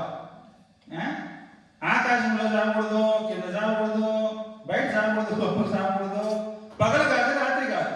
పర్లేదు సాయంకాలం చెప్తాను, దాని ఏముంది. సాయంకాలం లిస్టులో లేదు, చూసుకో. హిరణ్యకశిపుడు చెప్తున్నాడు, ఇదిగో నాయన పగలు రాత్రి అన్నావు, ఇది అసలు సమయం. లోపల కాదు బయట కాదు, ఇది కర్మని చంపుతా ఉన్నా. మళ్ళీ నువ్వు చంపేసినావు, అబ్జెక్షన్ రాకూడదు కదా. అస్త్ర శస్త్రాలు, ఇది అస్త్రము కాదు శస్త్రము కాదు. గోర్లు అనేటివి ప్రాణం ఉన్నాయా, ప్రాణం లేదా? రెండును నీతో ఉంటే ప్రాణం ఉన్నాయి, కట్ చేసి పాడేస్తే ప్రాణము లేనిది. కాబట్టి ఏం చేసినాడు, కడుపుని చించి పారేసాడంట. చించేసి ఆ పేగలెత్తి మెల్ల వేసుకున్నాడంట. ఇదే వికారం అండి వైప. ఆయన పాడేసేది, ఆయన కాల్ చేసేది, మెల్ల వేసుకున్నాడు శ్రీమన్నారాయణుడు. అంటే చావు పుట్టుకలకు ఈ డైజెస్ట్ సిస్టమే కదా. పుట్టినామంటే తిని తిరిగేది కదా. అందుకని చావు పుట్టలు నిలమైన డైజెస్ట్ సిస్టమ్ అంతా తాను శిరస్సును ధరించేసినాడు. అయిపోయింది, నీకు నీకు పుట్టుకోలే చావులే. ఎందుకంటే వీళ్ళకు రాక్షసుడు కదా. అంటే వాడిని వదిలినామనుకో లోక కంటకుడు అయిపోతాడు. వాడికి ముక్తిని ఇచ్చేస్తే లోకం ఎంతో ప్రశాంతంగా ఉంటుంది కదా. అందుకని కామోత్కంఠలు గోపికల్ భయమునన్ కంసుండు వైర సామగ్రిని శిశుపాల ముఖ్య నృపతులు సంబంధులై వృష్టులను ప్రేమ మీరులు భక్తి నేమునిదే చక్రం గట్టి మెత్తైన ధామ ధ్యాన గరిష్ఠుడైన హరి చెందవచ్చు ధాత్రి సురేంద్రోత్తమ అంటాడు. శత్రుత్వం అంటే ఎట్లుండాలా? శ్రీమన్నారాయణుడు మాత్రమే చంపగలిగినటువంటి శత్రుత్వం. 14 లోకాలు గడగడలాడాలి, అప్పుడు వస్తాడంటే శ్రీమన్నారాయణ చెప్పేదాన్ని. అటువంటి భక్తి పరిచయం అయింది అది కాదు, వేరే భక్తి. అట్లా ముక్త పురుషుడు అయిపోయినాడు హిరణ్యకశిపుడు. ఉగ్రావతారాన్ని ధరించిన నరసింహుడు ఉగ్ర రూపాన్ని ఆపలేదు. నృత్యం చేసుకుంటా ఆ భయంకరమైన రూపాన్ని ధరించి అట్లనే నృత్యం చేస్తానే ఉన్నాడంట. భయంకరంగా చేస్తూ ఉంటే మరి దేవి దేవతలందరూ కూడా వచ్చేసినారు అక్కడికి. త్రిమూర్తులందరూ వచ్చేసినారు. శివుడు, బ్రహ్మ, విరించి, నారదుడు, మహర్షులందరూ కూర్చొని స్తోత్రం చేస్తున్నారంట. మీరు వచ్చిన పని అయిపోయింది, దుష్ట శిక్షణ జరిగిపోయింది, శాంతించండి శాంతించండి శాంతించండి అంటే ఆయన శాంత పడలేదు.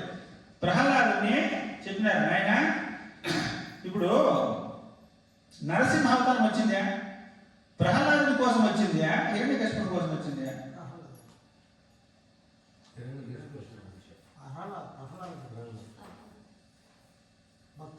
చూసా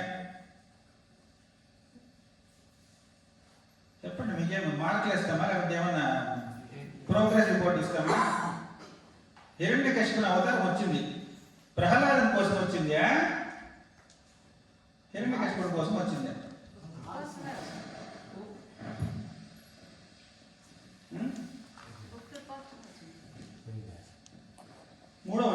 అమ్మా ఇద్దరితో ఏం లేకుండా ఉన్నాము ఉండేది ఇద్దరే ప్రహ్లాదుడు హిరణ్యకశిపుడు మళ్ళీ భక్తుల కోసం వచ్చినప్పుడు మనం మూడో తరగతి పెడతా ఉన్నాము ప్రహ్లాదం కోసం వచ్చిందా హిరణ్యకశిపుడి కోసం వచ్చిందా ప్రహ్లాదం కోసం వచ్చిందా ఇద్దరు చెప్పారు నువ్వెందుకు మాడిపోతావుడే తలకాయ పని చేసిందా ఎందుకు మొత్తం భక్తుడు మాట అబ్బా మేము ఉపన్యాసం అడగలేదు హిరణ్యకశిపుడి కోసం వచ్చిందా ప్రహ్లాదం కోసం వచ్చిందా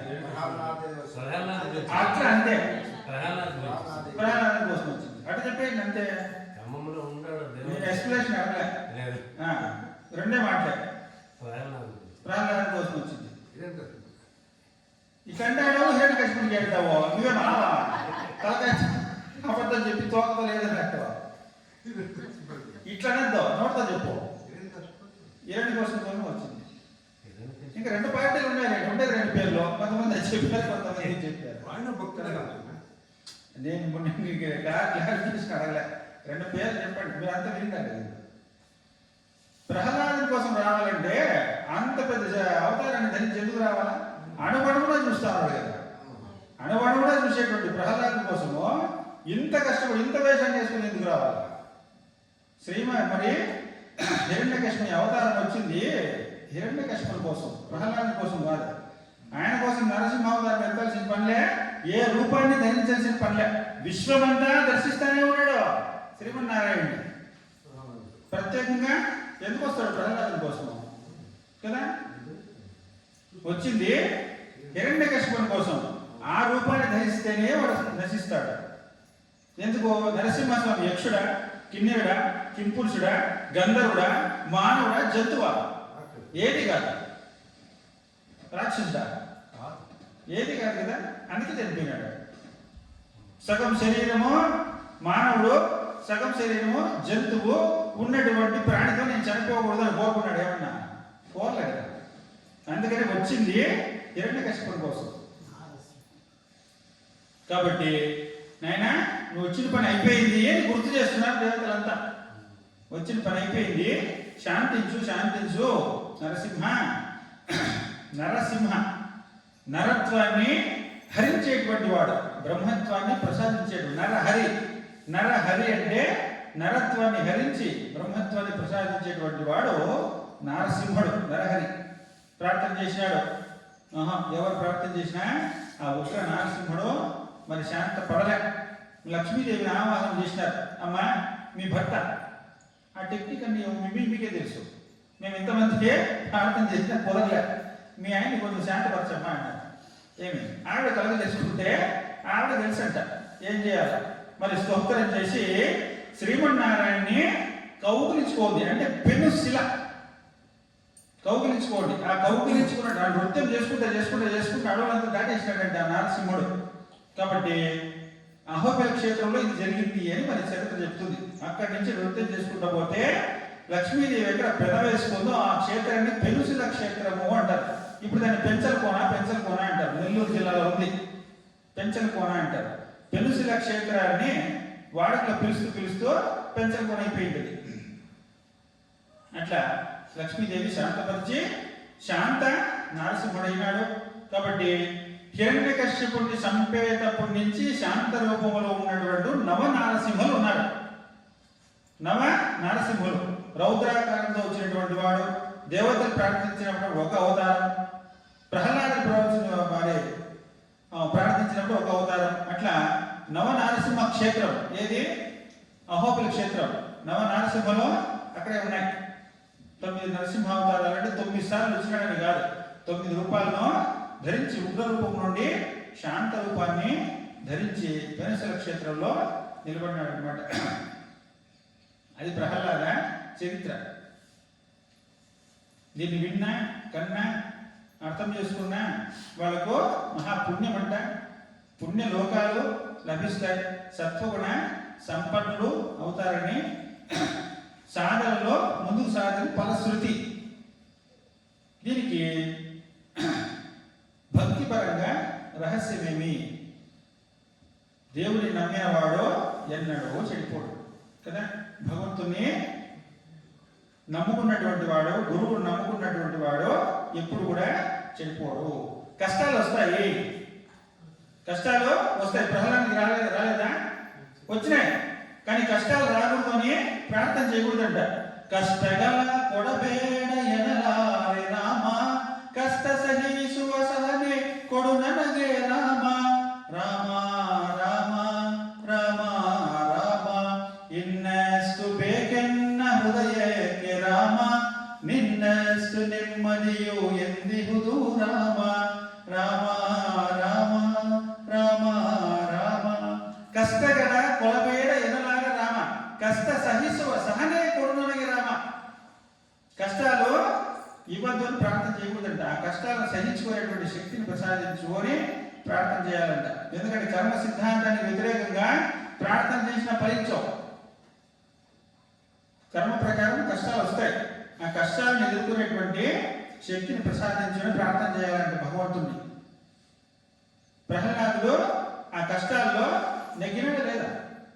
నెగ్గినాడు. అది భక్తిపరంగా దాని యొక్క అంతరార్థం. ఇక ఆధ్యాత్మిక రహస్యం ఉంది చూడండి, అది అసలైనటువంటి రహస్యం. స్తంభంలో ఉన్నాడంట శ్రీమన్నారాయణుడు కదా. బయటకు తీస్తే నరహరి, నరత్వాన్ని హరించి బ్రహ్మత్వాన్ని ప్రసాదించేటువంటి వాడు. ఏది స్తంభం? లోపల ఉంది నారాయణ గారు. మరేం స్వామి గద తీసుకొని మా తలకేమో పగలు కొట్టుకోమంటావా? బయటకు వచ్చేస్తాడు.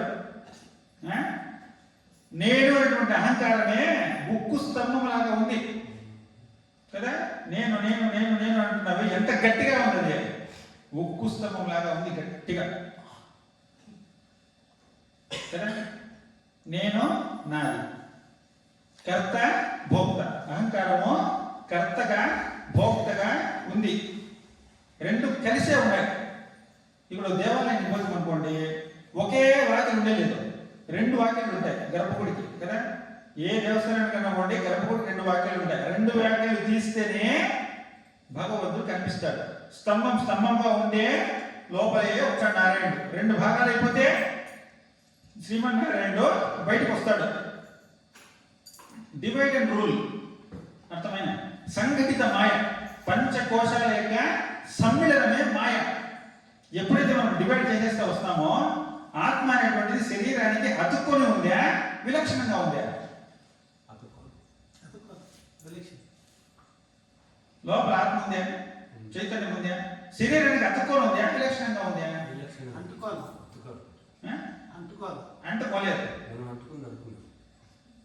మనం అంటుకోందని అనుకుంటాడు. అంటుకోనుంది, అంటుకోలేదా? సాక్షి సాక్షి అంటాం కదా. సాక్షి అంటే చూసేవాడు ఉన్నాడా, చూడబడే వస్తువు ఉందా, అప్పుడు అంటుకొని ఉందా? లేదు కదా. అంతే లాజిక్. అంటుకొని లేదు, కానీ అంటుకొని ఉంది అని భ్రమలో ఉన్నాం. ఆ డివైడ్ రెండుగా ఎప్పుడైతే పగలగొట్టేస్తుందో, స్తంభం పగిలిందో, శ్రీమన్నారాయణుడు బయటకు వచ్చేస్తాడు. అంటుకో ఉంది అనేటువంటి భ్రాంతిలో ఉన్నంత వరకు నువ్వు నరుడుగానే ఉంటావు, దుఃఖాలు అనుభవిస్తూనే ఉంటావు.